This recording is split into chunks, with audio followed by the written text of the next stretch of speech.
കേരളത്തിന്റെ ആതുര രംഗത്ത് കുട്ടികൾക്ക് പഠിക്കാൻ, കുട്ടികൾ പഠിച്ച് അതിലൂടെ ഈ രാജ്യത്തെ രോഗികളെ രക്ഷപ്പെടുത്താൻ സ്വന്തം ശരീരം ദാനം ചെയ്ത കമ്മ്യൂണിസ്റ്റുകാരുടെ പിന്മുറക്കാരിയാണ് സഖാവ് വീണ ജോർജ്.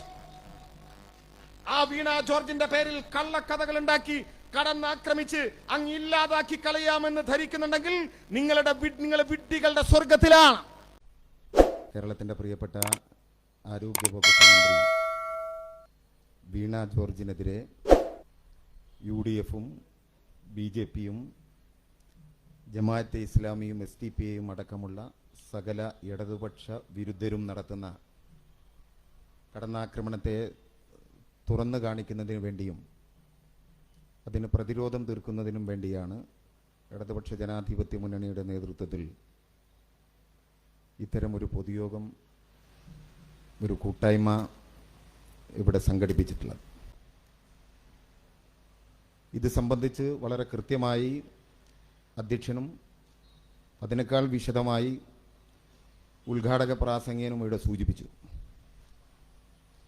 ഉദ്ഘാടന പ്രാസംഗികൻ വീണ ജോർജ് പത്തനംതിട്ട ജില്ലയിൽ കൊണ്ടുവന്ന നേട്ടങ്ങളെക്കുറിച്ച് വിശദീകരിക്കാൻ തുടങ്ങിയപ്പോൾ എൻ്റെ മനസ്സിൽ ചെറിയൊരു ഭയം ഉണ്ടായിരുന്നു.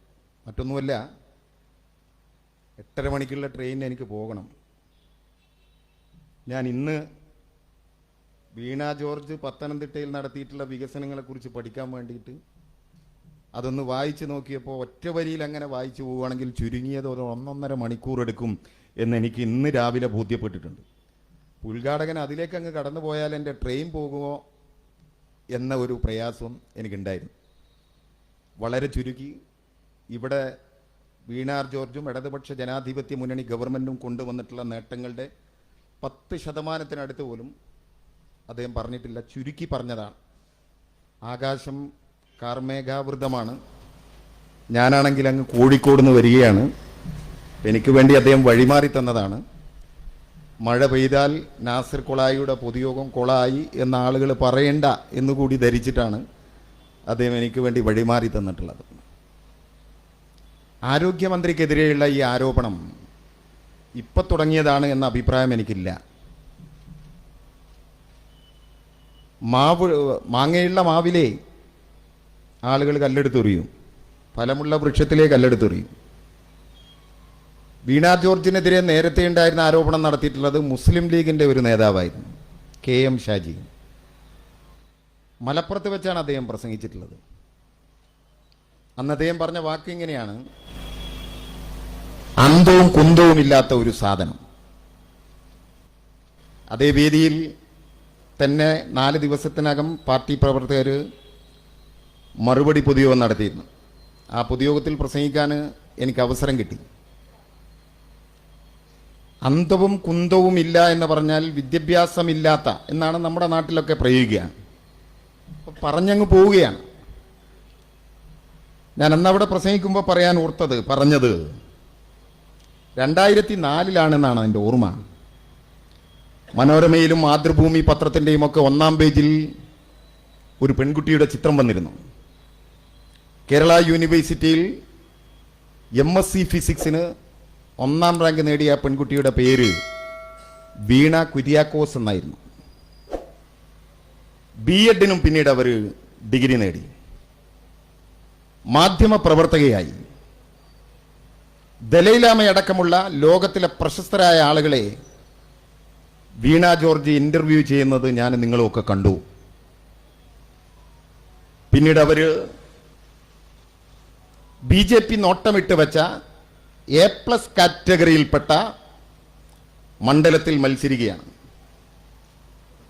സ്വാഭാവികമായി ഏഷ്യാനെറ്റിന് കടുത്ത പ്രശ്നമുണ്ടാവും. രാജീവ് ചന്ദ്രശേഖരൻ എന്ന് പറയുന്ന ഏഷ്യാനെറ്റിന്റെ മുതലാളിക്ക് പ്രയാസം ഉണ്ടാവും. ഏഷ്യാനെറ്റിന്റെ കടന്നാക്രമണം ഉണ്ടായി.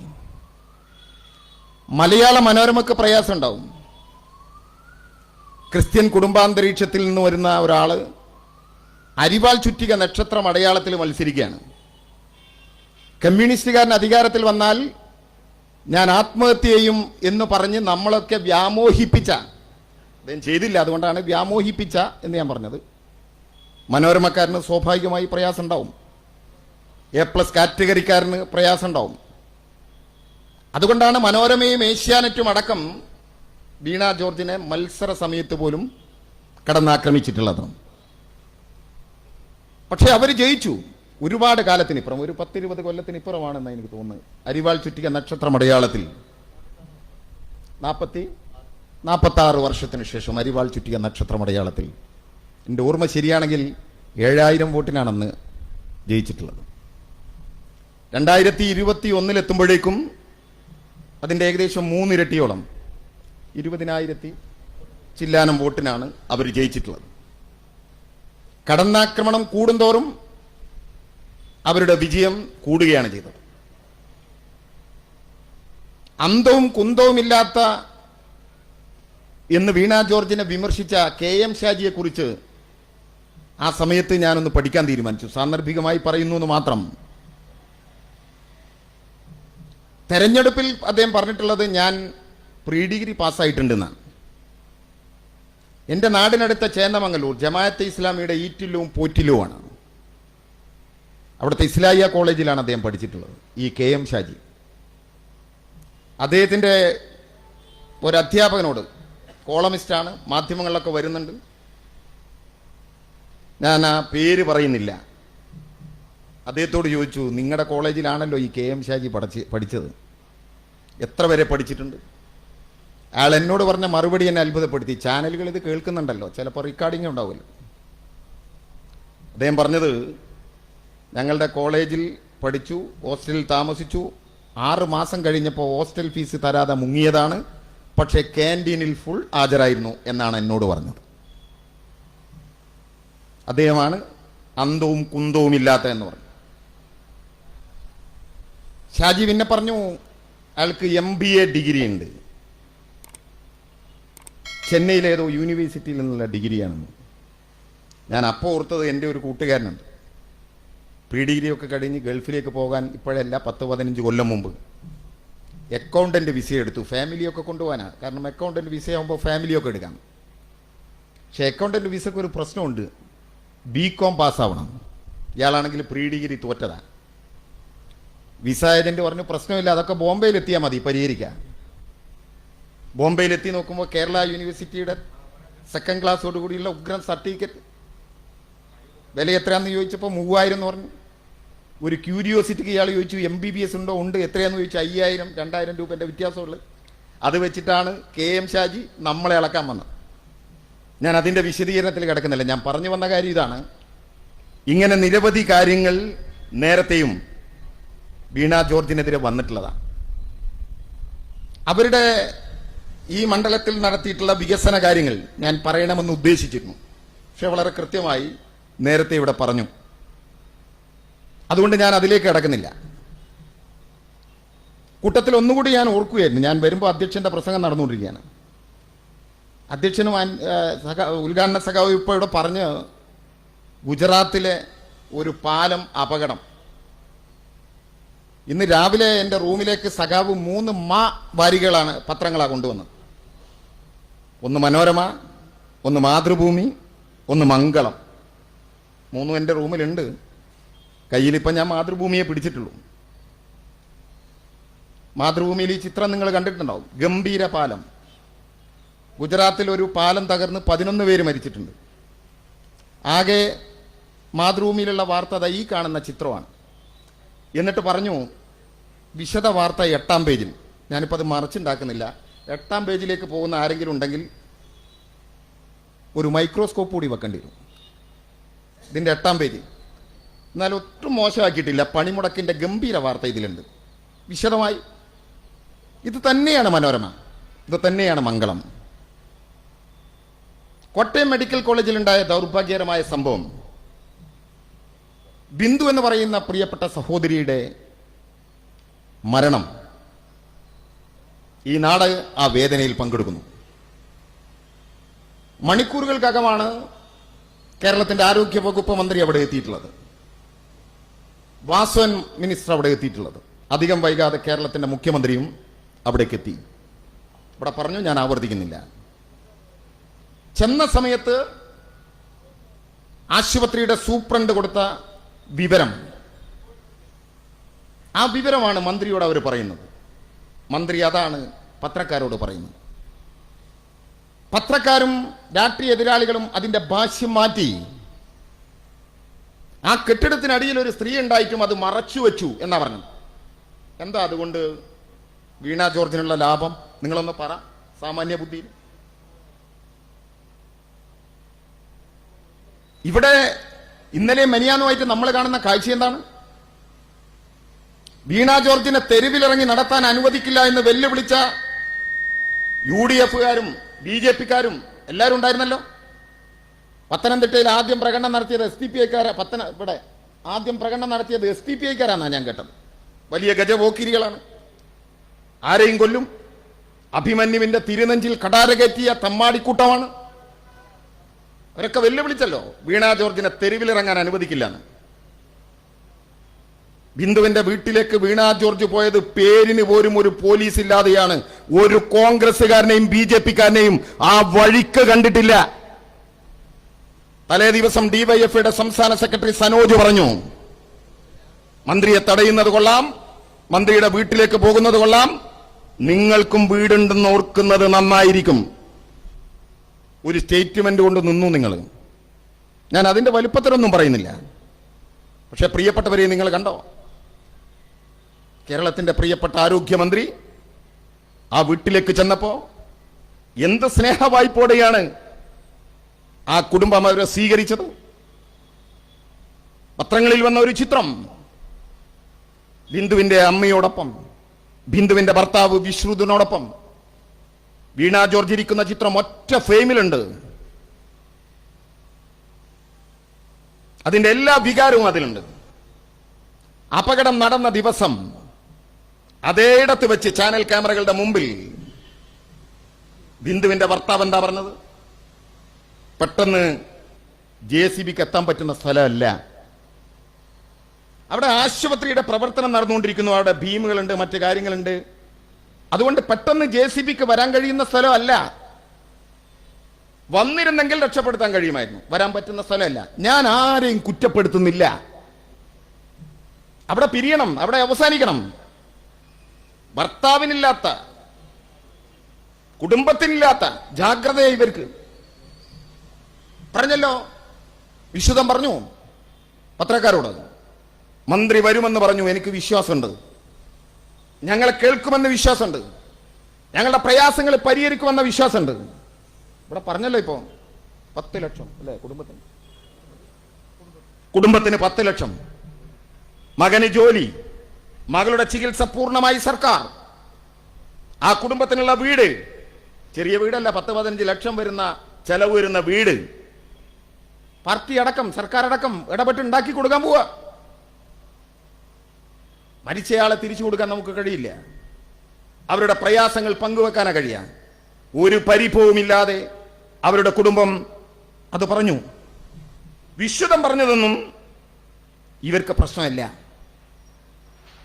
ഞാൻ ചോദിക്കട്ടെ പ്രിയപ്പെട്ടവരെ, ഇതേ കോട്ടയം മെഡിക്കൽ കോളേജിൽ എന്നെ കേൾക്കുന്ന കോൺഗ്രസ് ഉണ്ടോ? അവിടെ 15/12/2014 ഇതേ കോട്ടയം മെഡിക്കൽ കോളേജിൽ ലിഫ്റ്റ് തകർന്ന് ഒരു സ്ത്രീ മരിച്ചു.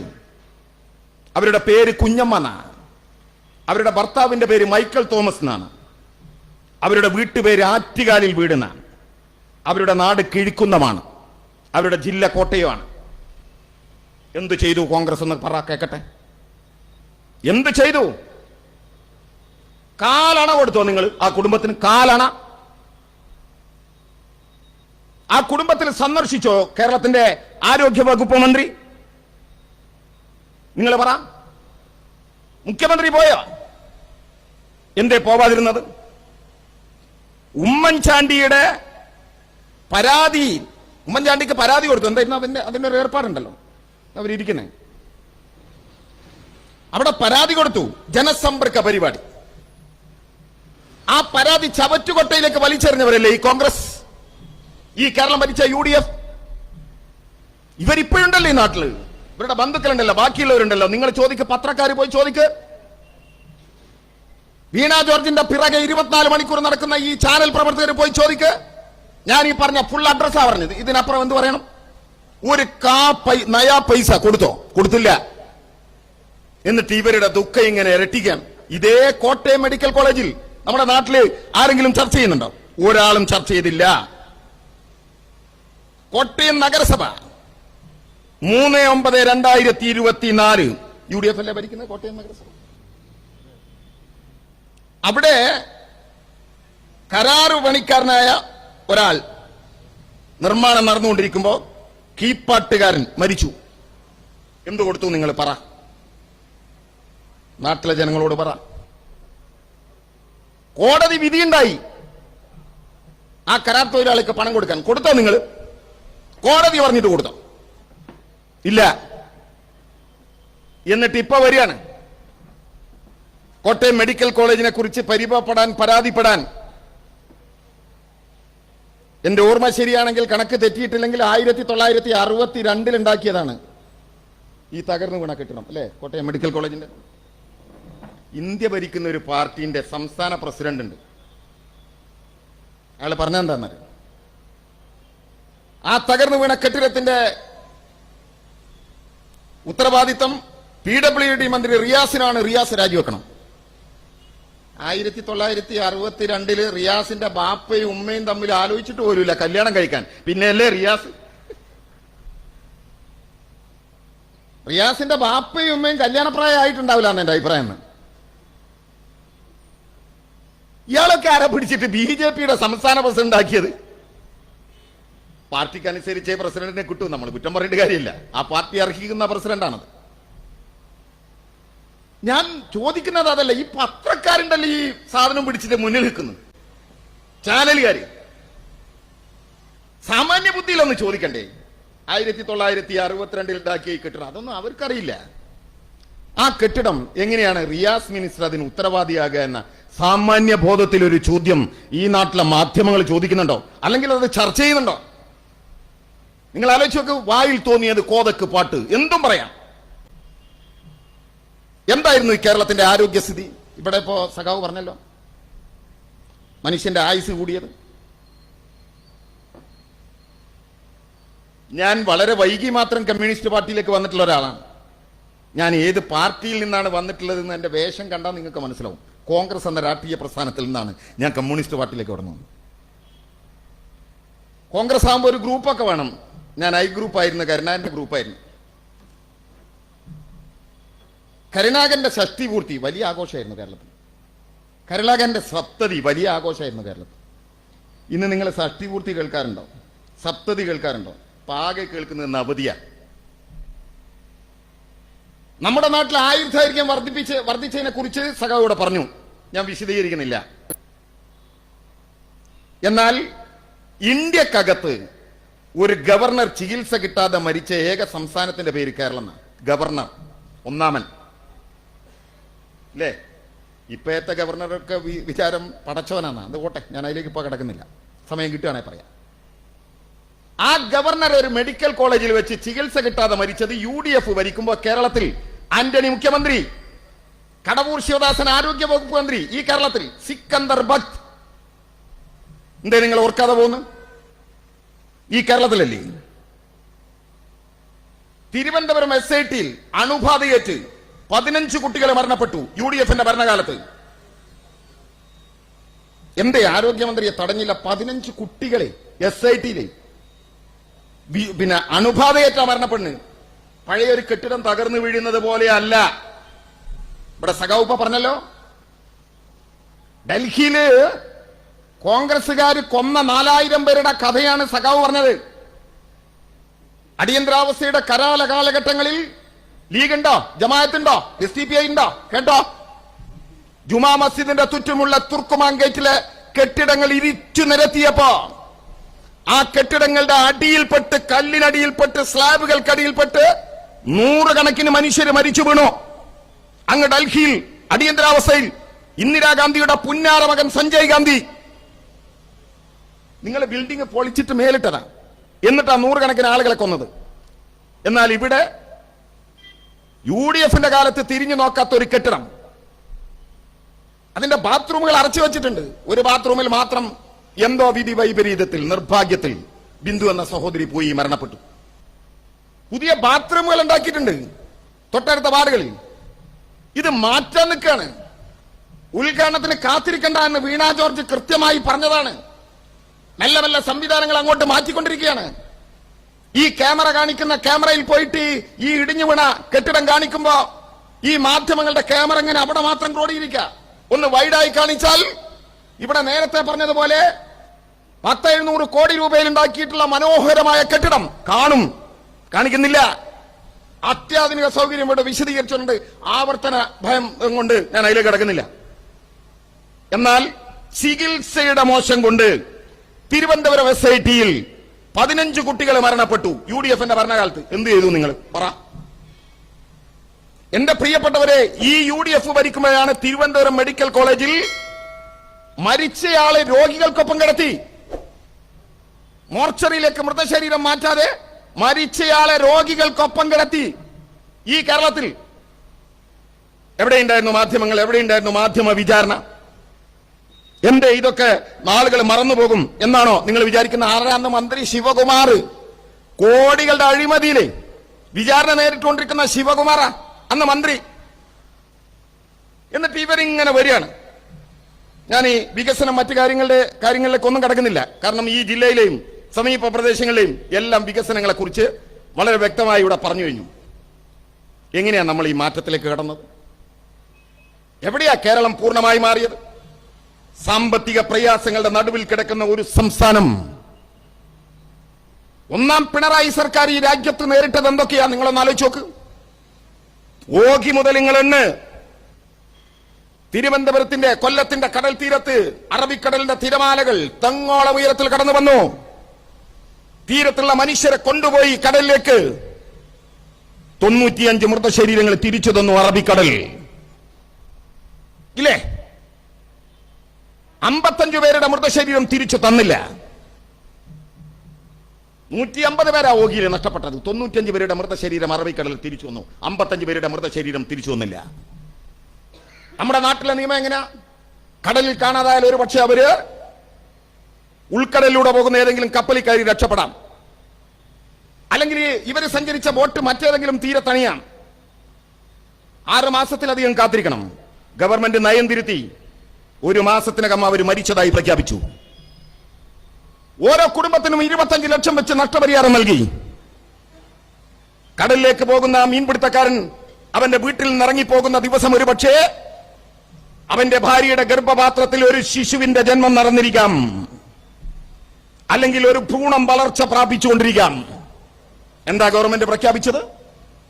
ഇടതുപക്ഷ ഗവൺമെന്റ് പ്രഖ്യാപിച്ചത് കടലിൽ ജീവിതം നഷ്ടപ്പെട്ട മുഴുവൻ മത്സ്യത്തൊഴിലാളികളുടെയും കുട്ടികൾക്ക് സൗജന്യ വിദ്യാഭ്യാസം. എങ്ങനെയാ സൗജന്യ വിദ്യാഭ്യാസം? അവർ എത്രയാണോ ആഗ്രഹിക്കുന്നത് അത്രേ. ജനിക്കാൻ പോകുന്ന കുഞ്ഞിനെ, ഗർഭിണിയായ ഭാര്യയുടെ വയറ്റിലുള്ള കുഞ്ഞിന് അവരെത്രയാണോ പഠിക്കാൻ ആഗ്രഹിക്കുന്നത് അത്രേ സൗജന്യം. ഈ സർക്കാർ പ്രഖ്യാപിച്ചതാണ്. ഈ കേരളത്തിലെ ഇടതുപക്ഷ ജനാധിപത്യ മുന്നണി ഗവൺമെന്റ് പ്രഖ്യാപിച്ചതാണ്. ഓഖി അതിജീവിച്ചില്ല നമ്മൾ. കുടിലുകൾ നഷ്ടപ്പെട്ട മനുഷ്യർക്ക് സ്വപ്നം കാണാൻ കഴിയാത്ത മനോഹരമായ ഫ്ളാറ്റുകൾ ഉണ്ടാക്കി. അത് തിരുവനന്തപുരത്തും കൊല്ലത്തും മാത്രമാണോ? കേരളത്തിന്റെ തീരപ്രദേശങ്ങളിൽ മുഴുവൻ മനോഹരമായ ഫ്ളാറ്റുകൾ ഉണ്ടാക്കി. പിന്നെയും പരീക്ഷണങ്ങളെ നമ്മൾ നേരിട്ടു. പിന്നെ വന്ന പരീക്ഷണം എന്താണ്? എന്റെ ഓർമ്മ ശരിയാണെങ്കിൽ നിപ്പ. എന്റെ കോഴിക്കോട് ജില്ലയിലെ പേരാമ്പ്രക്കടുത്ത സൂപ്പി അങ്ങാടിയിലെ മൂസഹാജിയുടെ മകൻ പനി വന്നു, 2-ാം ദിവസം മരിച്ചു. അയാളുടെ അനിയൻ അതിന്റെ പിറ്റേ ദിവസം മരിച്ചു. ഇളയുമ്മ മറിയുമ്മ 3-ാം ദിവസം മരിച്ചു. തുടർച്ചയായ 3 മരണങ്ങളുണ്ടായി. അന്വേഷണമായി. ആ അന്വേഷണം ചെന്നെത്തിയത് നിപ്പയെ കുറിച്ചുള്ള തിരിച്ചറിവില്ല. നിപ്പയെ കുറിച്ച് പരിശോധിച്ചു നോക്കുമ്പോ ഇന്തോനേഷ്യയിൽ, അതുപോലെ തന്നെ ബംഗ്ലാദേശിൽ നിപ്പയുണ്ടായിട്ട് 100 കണക്കിന് ആളുകൾ മരിച്ചിട്ടുണ്ട്. മരണശതമാനം 90-നും 100-നും ഇടയിലാണ്. ഓർക്കുന്നോ? നമ്മൾ നിപ്പയെ കുറിച്ച് അന്വേഷിച്ചു. കേരളത്തിലെ ആദ്യത്തെ മരണം ഏതാണെന്നറിയാം നിങ്ങൾക്ക്? രേഖപ്പെടുത്തിയ മരണം മൂസഹാജിയുടെ മക്കളുടേതല്ല. മൂസഹാജിയുടെ മക്കളെ പേരാമ്പ്രയുടെ ആശുപത്രിയിൽ ചികിത്സിച്ച ഒരു പെൺകുട്ടിയുണ്ട്. പ്രിയപ്പെട്ടവരെ, നിങ്ങൾ മറന്നുപോയോ ആ പെൺകുട്ടിയുടെ പേര്? മറക്കാൻ പാടില്ല പേര്. അവളുടെ പേര് ലിനീന. ഈ കെട്ടകാലത്തിന്റെ ഭാഷ്യം കടമെടുത്ത് പറഞ്ഞാൽ മൂസഹാജിയുടെ മക്കളെ പേരാമ്പ്ര ആശുപത്രിയിൽ വെച്ച് ചികിത്സിക്കുമ്പോ പാവം ആ പെൺകുട്ടി അറിഞ്ഞില്ല മാരകമായ രോഗം തന്നിലേക്ക് പടർന്നു കയറുകയാണെന്ന്. പിറ്റേ ദിവസം അവൾ വീട്ടിൽ നിന്ന് ഇറങ്ങിപ്പോവുക. മുല കൊടുക്കുന്നൊരു കുട്ടിയുണ്ട്. ആ കുട്ടിക്ക് മുല കൊടുത്ത് അമ്മ ഏൽപ്പിച്ച് വീട്ടിൽ നിന്ന് ഇറങ്ങിപ്പോകുമ്പോ അവൾ ആലോചിച്ചില്ല ഇനി വീട്ടിലേക്ക് ഞാൻ തിരിച്ചു കയറില്ലെന്ന്. ആശുപത്രി കിടക്കയിൽ വെച്ച് അവൾ തിരിച്ചറിയ ഇനി തന്റെ വീട്ടിലേക്കല്ല ജീവിതത്തിലേക്ക് പോലും എനിക്ക് തിരിച്ചു നടത്താനില്ലെന്ന്. അറബിക്കടലിനപ്പുറമുള്ള പ്രിയപ്പെട്ടവൻ അവൾ കണ്ണീരിൽ കുതിർന്നൊരു കത്തെഴുതി. ഞാനും നിങ്ങളും ആ കത്ത് വായിച്ചു. എന്താ അവള് പറഞ്ഞു? പ്രിയപ്പെട്ടവനെ, നമ്മൾ തമ്മിൽ ഇനി കണ്ടെന്ന് വരില്ല. മരണത്തിന്റെ കാലുച്ച ഞാനിങ്ങനെ കേൾക്കുകയാ. ഒന്ന് യാത്ര പറയാൻ പോലും എനിക്ക് പറ്റിയെന്ന് വരില്ല. പറക്കമുറ്റാത്ത 2 കുട്ടികളുണ്ട് നമുക്ക്. അവരെ ഞാൻ നിങ്ങളെ ഏൽപ്പിക്കുകയാണെന്ന് കണ്ണീരിന്റെ കത്തെഴുതിയിൽ. ഇനി പ്രിയപ്പെട്ട ഭർത്താവ് പ്രവാസ ലോകത്തുനിന്ന് പറന്നെത്തി. കാണിച്ചു കൊടുത്തില്ല നമ്മൾ അവളെ. ഇനി മരിച്ചു, കാണിച്ചു കൊടുത്തില്ല അമൃത ശരീരം. 54 ഡിഗ്രി സെൽഷ്യസിൽ മാവൂർ റോഡ് ശ്മശാനത്തിൽ കത്തിച്ചു ചാമ്പലാക്കി കളഞ്ഞു. അതായിരുന്നു നിപ. അതിജീവിച്ചില്ല പ്രിയപ്പെട്ടവര്. എന്റെ ട്രെയിൻ ടിക്കറ്റ് നിന്ന് പ്രയാസ. ഇക്യൂല ട്രെയിൻ ടിക്കറ്റ് കിട്ടുന്നു. ഞങ്ങളന്ന് കോഴിക്കോട് നിന്ന് ട്രെയിനിൽ കയറിയാൽ ആ കമ്പാർട്ട്മെന്റിലുള്ളവരൊക്കെ മാറിപ്പോവും. കോഴിക്കോട് നിന്നാണ് കയറിയത്. നിപ്പയുള്ള നാട്ടിലാണ്. മെഡിക്കൽ കോളേജിൽ കാലിയായി, വാർഡുകൾ കാലിയായി. ഗ്ലൂക്കോസ് കയറ്റിക്കൊണ്ടിരിക്കുന്ന ആളുകൾ അതുമായിട്ട് പോയി. സ്വകാര്യ പ്രാക്ടീസ് പാടില്ല എന്ന് പറഞ്ഞ ഡോക്ടർമാർ, പറഞ്ഞാക്കാത്ത ഡോക്ടർമാർ സകല സ്വകാര്യ പ്രാക്ടീസ് നിർത്തി. അതായിരുന്നു നിപ്പ. കോഴിക്കോട് മെഡിക്കൽ കോളേജിന്റെ ബ്ലഡ് ബാങ്ക് കാലിയായി. ജില്ലാ കലക്ടറുടെ സ്റ്റേറ്റ്മെന്റ് വന്നു. ഞാൻ ഇപ്പോഴും ഓർക്കുന്നു. ഇന്നത്തെ ഡിവൈഎഫ്ഐയുടെ സംസ്ഥാന പ്രസിഡന്റ്, അന്നത്തെ ജില്ലാ പ്രസിഡന്റ്, എന്റെ നാട്ടുകാരൻ കൂട്ടുകാരൻ വസീഫ്, ഒറ്റ പ്രഖ്യാപനം: ഡിവൈഎഫ്ഐയുടെ ചെറുപ്പക്കാരൻ നാളെ കോഴിക്കോട് മെഡിക്കൽ കോളേജിലെത്തി ബ്ലഡ് നൽകണം. ആ രക്തബാങ്ക് നിറച്ചു പോകുന്ന പാർട്ടിയുടെ പേര് ഡിവൈഎഫ്ഐ. അറിയോ നിങ്ങൾക്ക്? ഞാൻ അതിന്റെ വിശദീകരണത്തിൽ കിടക്കുന്നില്ല. ആ ലിനി മരിച്ചുപോയി. 21 പേർക്ക് നിപ്പയുണ്ടായി. വ്യാജൻ രാഹുൽ മാങ്കൂട്ടത്തിൽ കഴിഞ്ഞ ആഴ്ച പറയാണ് കേരളത്തിൽ നിപ്പ വന്നിട്ട് സകലരും മരിച്ചുപോയി. എവിടുന്ന അവനൊക്കെ വരുന്നത്? തമിഴ്നാട്ടിലെയും ബോംബെയിലും ഒക്കെ ഉള്ള സിനിമാ നടന്മാര് വരെ വോട്ടർ ലിസ്റ്റിന് പേരുണ്ടാക്കി ജയിച്ച വിദ്വാന വ്യാജൻ. അവൻ പറയാണ് നിപ്പ വന്നവരൊക്കെ മരിച്ചുപോയി. 21 പേര് ആദ്യത്തെ നിപ്പയിൽ, 19 പേര് മരിച്ചു. അതിൽ നിന്ന് ഇപ്പൊ ഈ അടുത്ത കാലത്ത് നമ്മൾ അത് 33% കുറച്ചത്. ഇപ്പൊ 3 പേർക്ക് നിപ്പയുണ്ടായി. ഒരാൾ മരിച്ചു, ഒരാൾ ചികിത്സയിൽ, ഒരാൾ രക്ഷപ്പെട്ടു. അതാ 33.3%. കേരളത്തിന്റെ ആരോഗ്യ വകുപ്പ് മന്ത്രി ശൈലജ ടീച്ചർ ഈ നാട് വിളിക്കുന്ന പേരെന്താണ്? ടീച്ചർ അമ്മേ. 1957 EMS ഗവൺമെന്റിനെ അട്ടിമറിക്കാൻ പണം കൊടുത്ത അമേരിക്കയുടെ ചാരസംഘടനയുടെ പേര് CIA. അവരുടെ ആസ്ഥാനം നിൽക്കുന്നത് വാഷിംഗ്ടൺ. ആ വാഷിംഗ്ടണിൽ ഇറങ്ങുന്ന പത്രത്തിന്റെ പേര് വാഷിംഗ്ടൺ പോസ്റ്റ്. ആ വാഷിംഗ്ടൺ പോസ്റ്റിന്റെ പേജ് 1-ാം പേജിൽ ഈ കേരളത്തിന്റെ ആരോഗ്യമന്ത്രി ശൈലജ ടീച്ചറുടെ ചിത്രം. ആരാ ശൈലജ ടീച്ചറെ ആദ്യമായി ടീച്ചറമ്മ എന്ന് വിളിച്ചെന്നറിയോ നിങ്ങൾക്ക്? കോഴിക്കോട് മെഡിക്കൽ കോളേജിൽ BSc നഴ്സിംഗിന് പഠിക്കുന്ന ഒരു പെൺകുട്ടിയുണ്ട്. അജന്യ എന്ന അവളുടെ പേര്. നിപ്പയെ അതിജീവിച്ച 2 പേരിൽ ഒരു പേര് അജന്യ. മുഖപുസ്തകത്തിലൂടെ ഞാൻ പരിചയപ്പെട്ട എന്റെ പ്രിയപ്പെട്ട കൂട്ടുകാരി. അവൾ അച്ഛനമ്മമാരോടൊപ്പം ഒരിക്കൽ എന്റെ വീട്ടിൽ വന്നു.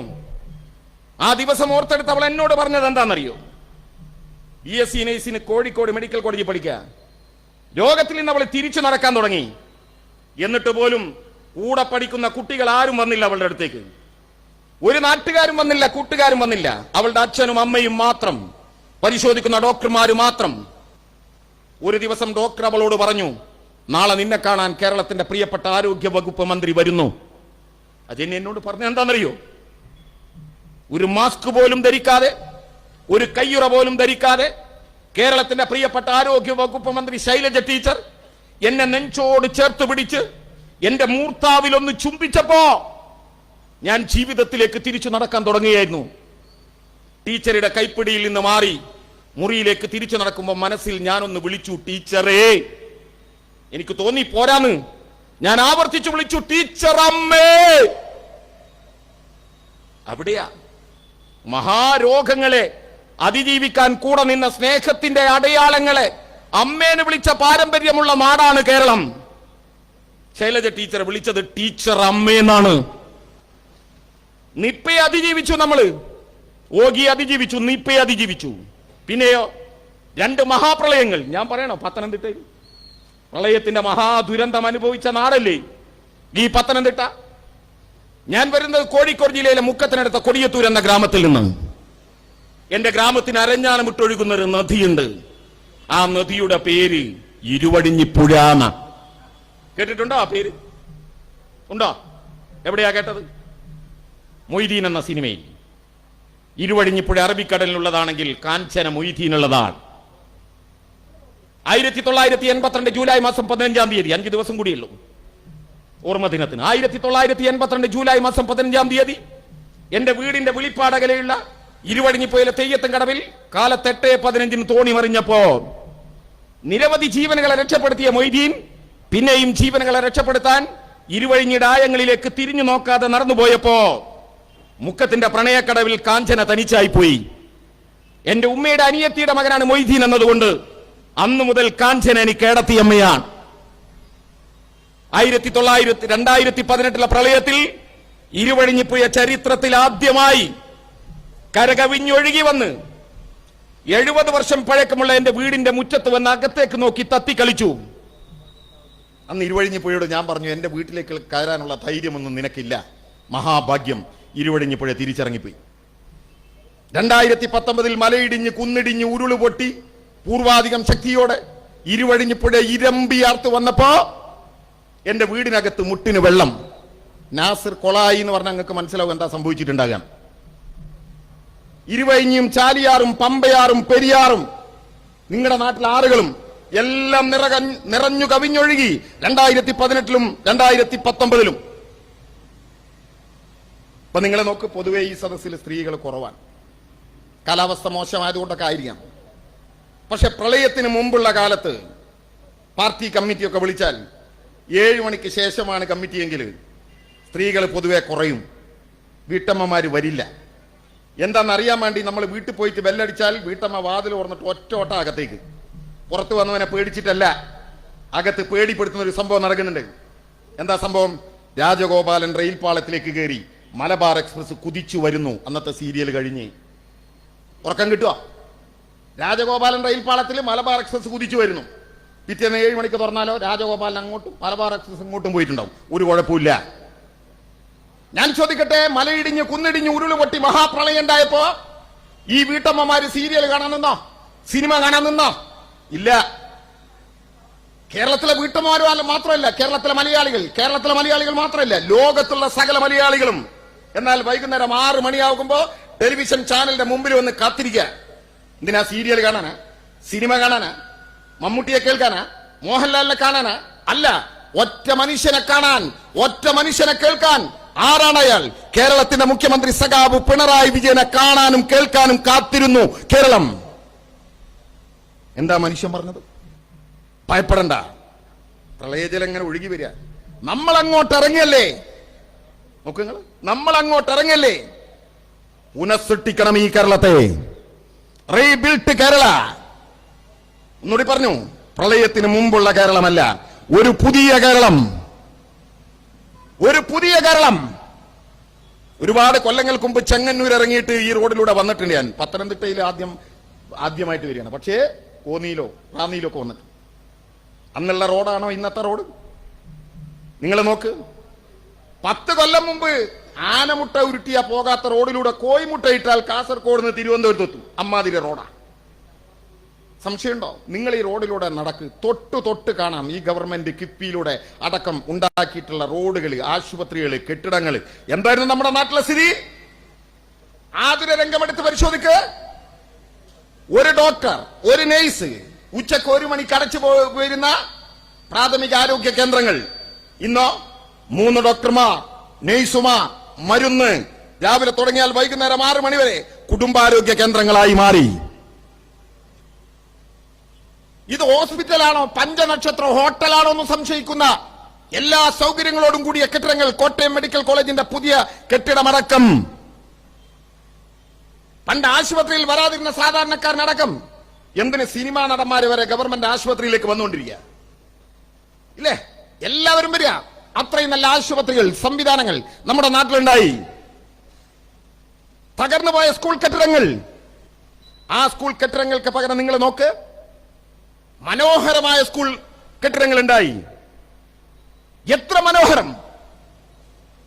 ഞാൻ ഇപ്പോഴും ഓർക്കാണ്, UDF ഭരണകാലത്ത് എന്റെ കോഴിക്കോട് ജില്ലയിലെ കാരപ്പറമ്പ് സ്കൂള്, ആ സ്കൂളിന്റെ കെട്ടിടം തകർന്നു. അധ്യാപകന് ശമ്പളം കൊടുക്കാനില്ല, പുസ്തകമില്ല, കുട്ടികളൊക്കെ സ്വകാര്യ സ്കൂളുകളിലേക്ക് പോയി, 4-5 കുട്ടികൾ മാത്രം ബാക്കിയായി. UDF ഗവൺമെന്റ് സ്കൂൾ അടച്ചുപൂട്ടാൻ തീരുമാനിച്ചു. അതിന്റെ കാരണം പറഞ്ഞാൽ എന്താ? കാരണം ഇംഗ്ലീഷിലാ പറഞ്ഞത്, അൺഎക്കോണമി, ലാഭകരമല്ല. അതെന്താ? മീൻ കച്ചവടാണോ? 1957 ഏപ്രിൽ മാസം 5-ാം തീയതി വെള്ളിയാഴ്ച തിരുവനന്തപുരത്ത് സത്യപ്രതിജ്ഞ ചെയ്ത EMS ഗവൺമെന്റ് 6-ാം ദിവസം കൊണ്ടുവന്നൊരു ഉത്തരവുണ്ട്. ആ ഉത്തരവിന്റെ ബലത്തിലാണ് ഞാൻ നിങ്ങളൊക്കെ എപ്പോ ഇവിടെ ഇരിക്കുന്നത്. ഞാൻ അതിലങ്ങ് കയറിപ്പോയാൽ സമയം പോകും, എന്നാലും പറഞ്ഞു പോവാം. എന്താ ഉത്തരവ്? 2 നിയമം കൊണ്ടുവന്ന്. കുടിയിറക്ക് നിരോധന നിയമം. ഇറങ്ങണ്ട. ഏത് കൊടി കുത്തിയ തമ്പുരാന്റെ മണ്ണിലാണെങ്കിലും ആ മണ്ണിൽ അധ്വാനിച്ച് നീയാണെങ്കിൽ ആ മണ്ണ് നിനക്ക് അവകാശപ്പെട്ടതാണ്. ഇപ്പൊ എന്നെ കേൾക്കുന്ന ഇവിടെ ഇരിക്കുന്ന LDF അല്ലാത്ത BJP-യുടെ കോൺഗ്രസിന്റെയോ ഞങ്ങളുടെ രാഷ്ട്രീയ എതിരാളികൾ ആരെങ്കിലും ഉണ്ടെങ്കിൽ വീട്ടിൽ പോവുക, ആധാരം എടുക്കുക, അടിയാധാരം എടുക്കുക. ദൈവപുത്രൻ. നാട് ഭരിച്ചിരുന്ന തമ്പുരാക്കന്മാർക്ക് മരണശേഷം സ്വർഗത്ത് പോണം. ഞങ്ങൾ മുസ്ലിങ്ങൾക്കാണ് വേറെ സുഖമുണ്ട്. ചേച്ചിന്റെ ഒരു മുടി കിട്ടിയാൽ മതി. മുടിനാരയായി ചീന്തിയിട്ട് നേരിയ പാലം കെട്ടിയിട്ട് അതിലെ കൂടി കടക്കണമെങ്കിൽ, അങ്ങോട്ട് സ്വർഗത്തിലേക്ക് കടക്കണമെങ്കിൽ കുഞ്ഞാലിക്കുട്ടി വരുന്ന നല്ല സാധനല്ലേ. രാജാവിന് സ്വർഗത്ത് പോണെങ്കിൽ ദൈവപുത്രനെ പ്രീതിപ്പെടുത്തണം. ആരാ ദൈവപുത്രൻ? ബ്രാഹ്മണൻ. ബ്രാഹ്മണന് ഭൂമി ദാനം ചെയ്തു, ബ്രഹ്മസം. ദേവന് ഭൂമി ദാനം ചെയ്തു, ദേവസ്വം. ആരാ കൈകാര്യം ചെയ്യുന്നത്? ബ്രാഹ്മണൻ. അവിടെയായിരുന്നു നമ്മുടെ മുൻ തലമുറക്കാർ, 5-6 തലമുറക്കപ്പുറം. അപ്പൊ ചിലരൊക്കെ പറയും എന്റെ വല്യച്ഛന് ഭൂമി ഉണ്ടായിരുന്നല്ലോ. അത് പാട്ടാ, ജന്മ പാട്ടം, പാട്ടം തീരാധാരം. തമ്പുരാൻ എപ്പോ ഇറങ്ങാൻ പറയുന്നോ ഇറങ്ങിക്കൊള്ളണം. കണ്ടില്ലേ നിങ്ങള്? പുലിയനൊരു വായ നട്ടു. ആ വായിൽ ഇങ്ങനെ വായക്കുല മൂത്ത് പഴുത്ത് വരുമ്പോ പുലിയന്റെ മകൻ ഇങ്ങനെ നോക്കുകയാണ്, കൊതിച്ചു നിൽക്കാണ്. വായക്കുല നോക്കിയിട്ട് എന്തിനാണ്? പഴുത്തിട്ട് വേണം ഒരു പഴമെടുത്ത് തിന്നാൻ. മൂത്ത് പഴുത്തിട്ട് അത് മൂത്ത് പഴുത്ത് വന്നപ്പോ തമ്പുരാന്റെ കിങ്കരന്മാര് വന്ന് വായക്കുല വെട്ടിക്കൊണ്ടുപോയപ്പോ കണ്ണീരൊഴുക്കിയ പുലിയക്കിടാവിന്റെ കവിത നമ്മൾ വായിച്ചു. ചങ്ങമ്പുഴയുടെ വായക്കുല കവി എന്ന് പാടിയില്ലേ? ഇതിനൊക്കെ പ്രതികാരം ചെയ്യാതടങ്ങുമോ പതിതരേ നിങ്ങൾ തൻ പിന്മുറക്കാർ. ആ പിന്മുറക്കാര് തെരുവിലിറങ്ങി. അവന്റെ മുട്ടികൾ ആകാശത്തേക്ക് ഉയർന്നു. ആ ഉയർന്ന മുട്ടികളിൽ ഒരു കൊടി പറന്നു. അതാണ് കമ്മ്യൂണിസ്റ്റ് പാർട്ടിയുടെ ചെങ്കൊടി. ആ ചെങ്കൊടി ഉയർത്തിപ്പൊടിച്ചുകൊണ്ട് കേരളത്തിൽ നടന്ന വലിയ പോരാട്ടം. കയ്യൂരും കരിവള്ളൂരും പുന്നപ്രയും വയലാറും പാടിക്കുന്നും മൊഞ്ചിയവും എണ്ണിയാൽ തീരാത്ത പോരാട്ടങ്ങൾ. ആ പോരാട്ടങ്ങൾക്ക്, ഭൂമിക്ക് വേണ്ടിയുള്ള പോരാട്ടങ്ങൾക്ക് മുമ്പിൽ കേരളം കണ്ട കൊടി ചുവന്ന കൊടി. 56 നവംബർ 1-നുണ്ടായ കേരളത്തിൽ ആദ്യത്തെ തെരഞ്ഞെടുപ്പ് നടന്നപ്പോ ജനങ്ങൾക്ക് സംശയമുണ്ടായില്ല. ആ കൊടിക്കാരന് വോട്ട് ചെയ്തു. കമ്മ്യൂണിസ്റ്റുകൾ അധികാരത്തിൽ വന്നു, ചരിത്രത്തിൽ ആദ്യമായി. ആ ഗവൺമെന്റ് കൊണ്ടുവന്ന നിയമം കുടിയിറക്ക് നിരോധന നിയമം. അപ്പൊ നമ്മുടെ നാട്ടിൽ ചിലരൊക്കെ പറയും പ്രവാസം ഈ നാട്ടിൽ വലിയ മാറ്റം. ശരിയാ, ഗൾഫുകാർ നമ്മുടെ നാട്ടിൽ വലിയ മാറ്റം ഉണ്ടാക്കിയിട്ടുണ്ട്. പക്ഷെ ഒരു ചോദ്യം, എങ്ങനെയാ ഗൾഫിലേക്ക് പോകാൻ കഴിഞ്ഞ്? ഗൾഫിലേക്ക് നടന്നു പോകാൻ കഴിയോ? ഇടയിൽ അറബിക്കടലുണ്ട്. അറബിക്കടൽ കിടക്കണമെങ്കിൽ വിമാനം വേണം, വിമാനത്തിന് ടിക്കറ്റ് വേണം, വിസക്ക് പണം വേണം. മോഹൻലാലിനെയും ശ്രീനിവാസനെയും മാമുക്കോയെ കൊണ്ടുവരുന്നു. 2 എണ്ണം പഠിച്ചാൽ മതി എന്ന് പറഞ്ഞു. അസ്സലാം അലൈക്കും വലൈക്കും മുസ്സലാം. ചാടിക്കോ, നീന്തി കയറിയ മദിരാശിയിലേക്കാ. അങ്ങനെ പോകാൻ കഴിയൂല. എങ്ങനെ വിമാനത്തിന് ടിക്കറ്റ് എടുക്കാൻ കഴിഞ്ഞു? എങ്ങനെ വിസക്ക് പണം കൊടുക്കാൻ കഴിഞ്ഞു? 57 ഈ നാട്ടിലെ ജനങ്ങളുടെ കയ്യിൽ ഭൂമി ഉണ്ടായി. ഭൂമിയിൽ അധ്വാനിക്കാൻ തുടങ്ങി, പണം ഉണ്ടായി. അധ്വാനിക്കാൻ കഴിയാത്തവന് വിറ്റു, പണം ഉണ്ടായി. അല്ലാത്തവൻ ബാങ്കിൽ പണയം വെച്ചു, പണം ഉണ്ടായി. വിമാനത്തിന് ടിക്കറ്റ് എടുത്തു, വിസക്ക് പണം കൊടുത്തു, ഗൾഫിലേക്ക് പോയി. ഗൾഫിൽ പോയാൽ നല്ല വിദ്യാഭ്യാസം വേണം. എവിടെയുണ്ട് മലയാളിയുടെ കയ്യിൽ വിദ്യാഭ്യാസം? എവിടെയുണ്ട്? പുതിയ തലമുറയുടെ എല്ലാം എന്റെ വർത്താനം. നിങ്ങൾ 56-ലേക്ക് പോകണം. മനസ്സിലായ നിങ്ങൾക്ക്? പാവപ്പെട്ട കുട്ടികൾക്ക് സ്കൂളിൽ പോകാൻ വയ്യ. ജാതി കൊണ്ട് താഴ്ന്നവന് സ്കൂളിൽ പോകാൻ വയ്യ.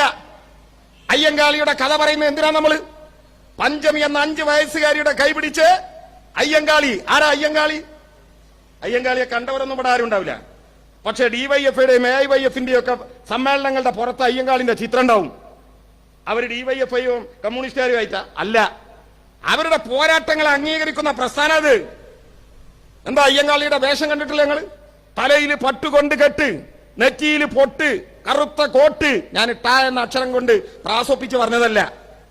താണജാതിക്കാരന് നെറ്റിയിൽ പൊട്ട് തൊടാൻ അവകാശമില്ലാത്ത കാലം, പട്ട് കൈകൊണ്ട് തൊടാൻ കഴിയാത്ത കാലം, പട്ടിക്ക് നടന്നു പോകുന്ന വഴികളിലൂടെ പട്ടികജാതിക്കാരന് നടന്നു പോവാത്ത കാലത്ത്, പറ്റാത്ത കാലത്ത് ധിക്കാരത്തിന്റെ കാലവണ്ടിയിൽ കയറി പോയവന്റെ പേരാണ് അയ്യങ്കാളി.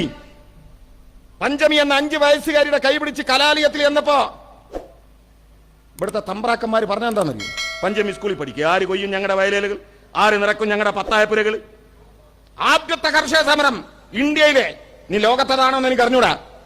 ഇപ്പൊ നടന്ന സമരം എന്നല്ല, കർഷകന് സമരം ചെയ്തു. ഈ കർഷക തൊഴിലാളി എന്താ സമരം? പഞ്ചമി പഠിച്ചിട്ടില്ലെങ്കിൽ ഇനി നിങ്ങളുടെ വയലേലകൾ ഞങ്ങൾ കൊയ്യില്ല, നിങ്ങളുടെ പത്തായപ്പുരകൾ നിറക്കില്ല. കുംഭവയറുമായിട്ട് തമ്പുരാൻ ഇറങ്ങാൻ കഴിയോ? നെല്ല് കൊയ്യാൻ കഴിയോ? പാടത്ത് ഉഴുതാൻ കഴിയോ? പിടിച്ചു നിന്നു. ഒരു കൊല്ലം കഴിഞ്ഞപ്പോ ഇന്ന് DYFI ഒക്കെ വിളിക്കുന്ന ഒരു മുദ്രാവാക്യം അവർക്ക് മനസ്സിലായി. മതമല്ല പ്രശ്നം, മെരിയുന്ന വയറാണ് പ്രശ്നം. പത്തായപ്പുരന്റെ നെല്ല് താൻ തുടങ്ങി, കീഴടങ്ങി. പഞ്ചമി സ്കൂളിൽ കയറി, സഹിച്ചില്ല തമ്പുരാക്കന്മാർക്ക്. വൈകുന്നേരം സ്കൂൾ വിട്ടു പോയപ്പോ പഞ്ചമി ഇരുന്ന ബെഞ്ച് കത്തിച്ചു കളഞ്ഞു. ഇന്നുണ്ട് ആ ബെഞ്ച് അവിടെ. നിങ്ങൾ കണ്ടോ? 6 കൊല്ലം മുമ്പ് പഞ്ചമിയുടെ 5ാം തലമുറയിൽപ്പെട്ട ആതിരയുടെ കൈപിടിച്ച് കടന്നു എന്നുകൊണ്ട് ആ സ്കൂളിൽ പ്രവേശോത്സവം നടത്തിയ മനുഷ്യന്റെ പേര് സഖാബ് പിണറായി വിജയൻ. ഇല്ലേ ഞാൻ പറഞ്ഞു വന്നത്? കാരപ്പറമ്പ് സ്കൂള് നട്ടാണ്, കച്ചവടം പൂട്ടാണ്. അപ്പൊ ഇവന്റെ വർത്താനാണ് അട എക്കോണമി. നിങ്ങൾ കണ്ടില്ലേ? കറവ പറ്റിയ ആടുകളെ വിൽക്കാൻ, പശുക്കളെ വിൽക്കാൻ കൊണ്ടുപോകുമ്പോ ചിലപ്പോ ചിലർ ചോദിക്കും പോറ്റാൻ തരുമെന്ന്. കോഴിക്കോട് അങ്ങാടിന്ന് ഒരാൾ ചോദിച്ചു പോറ്റാൻ തരുമെന്ന്. അയാളുടെ പേര് A. പ്രദീപ് കുമാറിനാ, MLA, ഇപ്പൊ മുഖ്യമന്ത്രിയുടെ പൊളിറ്റിക്കൽ സെക്രട്ടറി. മനസ്സിലായ നിങ്ങൾക്ക്? പ്രദീപ് കുമാറിന് കൈ കൊടുത്ത് മറ്റൊരു തടി സലാമത്താക്കി. പ്രദീപ് കുമാർ കമ്മ്യൂണിസ്റ്റുകാരനായതുകൊണ്ട് ആളുകളുടെ മുമ്പിൽ പാട്ട കുലുക്കി. കമ്മ്യൂണിസ്റ്റുകാർ പാട്ട കുലുക്കി ആള് പൈസ ഇടും. എന്താ കാരണം? ഇട്ട പൈസക്ക് കണക്കുണ്ടാവും, എത്തേണ്ട സ്ഥലത്ത് എത്തും. അല്ലാതെ വ്യാജന്റെ മറ്റേ പിരിവുമാരിയല്ല. ആളുകൾ പൈസ ഇടാൻ തുടങ്ങി, ഭൂമി വാങ്ങാൻ തുടങ്ങി. ഇടതുപക്ഷ ഗവൺമെന്റ് വന്നു, കെട്ടിടണ്ടായി. പോയി നോക്ക്, വെളിച്ചത്തിൽ കുളിച്ചു നിൽക്കുക. രാഹുൽ ഗാന്ധി ആദ്യത്തെ മത്സരത്തിന് വേണ്ടി എന്റെ വയനാട് പാർലമെന്റ് മണ്ഡലത്തിൽ വന്നിറങ്ങുമ്പോ കോഴിക്കോട് വന്നിറങ്ങിയിട്ട് വെസ്റ്റിയിൽ ഗസ്റ്റ് ഹൗസിലേക്ക് പോകുമ്പോ കാരപ്പറമ്പ് വളവിലെത്തിയപ്പോ ഇടത്തെ ഭാഗത്ത് വെളിച്ചത്തിൽ കുളിച്ചു നിൽക്കുന്ന മനോഹരമായ 3 നില കെട്ടിടം. കൂടെയുള്ള KC വേണുഗോപാലിനോട് പറഞ്ഞു ഈ റിസോർട്ട് ഒന്ന് ബുക്ക് ചെയ്യണം. എന്തിനാ നിങ്ങൾക്ക് അറിയാലോ? കോൺഗ്രസിന് ഒരു വോട്ട്, റിസോർട്ടിനൊരു പൂട്ട്. കിട്ടിയത് അപ്പപ്പ പൂട്ടാഞ്ഞാ ചാടിപ്പോവും, അതാ പ്രശ്നം. അപ്പൊ KC വേണുഗോപാൽ പറഞ്ഞു രാഹുൽജി ഇത് റിസോർട്ടല്ല, ഇത് ഗവൺമെന്റ് സ്കൂളാണ്. ഏതാ സ്കൂൾ അറിയോ? Karaparamba school, Nadakkavu government school. പതിറ്റാണ്ടുകൾ ഇന്ത്യക്കാരനെ അടക്കി ഭരിച്ച ബ്രിട്ടീഷുകാരന്റെ ആസ്ഥാനമായ ലണ്ടനിലെ പ്രഭുക്കന്മാരുടെ മക്കൾ പഠിക്കുന്ന സ്കൂളിന്റെ PTA കമ്മിറ്റി ഈ 2 സ്കൂളുകളെ കാണാൻ വന്നത് ഇതേ മാതൃഭൂമി പത്രത്തിൽ അച്ചടിച്ചു വന്നു, മനോരമ പത്രത്തിൽ. ഞങ്ങളുടെ പടായിയല്ല, ഈ നാട്ടിലുണ്ടായ മാറ്റാണ് ഞാൻ പറഞ്ഞു വന്നെന്താ? പ്രളയത്തിന് ശേഷം ഈ നാട്ടിലെ സ്കൂളുകൾക്കുണ്ടായിട്ടുള്ള മാറ്റം, ഈ നാട്ടിലെ ആശുപത്രികൾക്കുണ്ടായിട്ടുള്ള മാറ്റം. തകർന്നു പോയ റോഡുകൾക്ക് പകരം മനോഹരമായ റോഡുകൾ ഉണ്ടാക്കി, ആശുപത്രികൾക്ക് പകരം പുതിയ ആശുപത്രികൾ ഉണ്ടാക്കി നമ്മുടെ നാട്ടില്. ഇവിടെ നേരത്തെ സഖാക്കൾ പറഞ്ഞ വികസനം എന്ന് പറഞ്ഞാൽ ഇതാണ്. തകർന്ന് തരിപ്പണമായ ഒരു നാട്. 2 പ്രളയം, ഓഗി, നിപ്പ കഴിഞ്ഞോ? അവസാനിച്ചോ? കോവിഡ് എന്ന മഹാമാരി.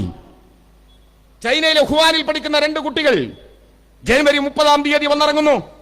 അവിടെയാണ് നമ്മൾ കാണുന്നത് ആദ്യത്തെ കോവിഡ് രോഗി. അതിലൊരു പ്രഖ്യാപനം നിങ്ങളുടെ ഈ പത്തനംതിട്ടയിലുണ്ടായിരുന്നു. അതെ, ജനുവരി 30-ന് ഈ 2 കുട്ടികൾ. ഞാൻ ഇപ്പോഴും ഒരു പഴയ വീഡിയോ, എന്റെ തന്നെ ഒരു വീഡിയോ എടുത്ത് ഞാൻ പരിശോധിച്ചു. 6 മാസം കഴിഞ്ഞ് കേരളത്തിലെ അന്നത്തെ സ്ഥിതി എന്താ അറിയോ?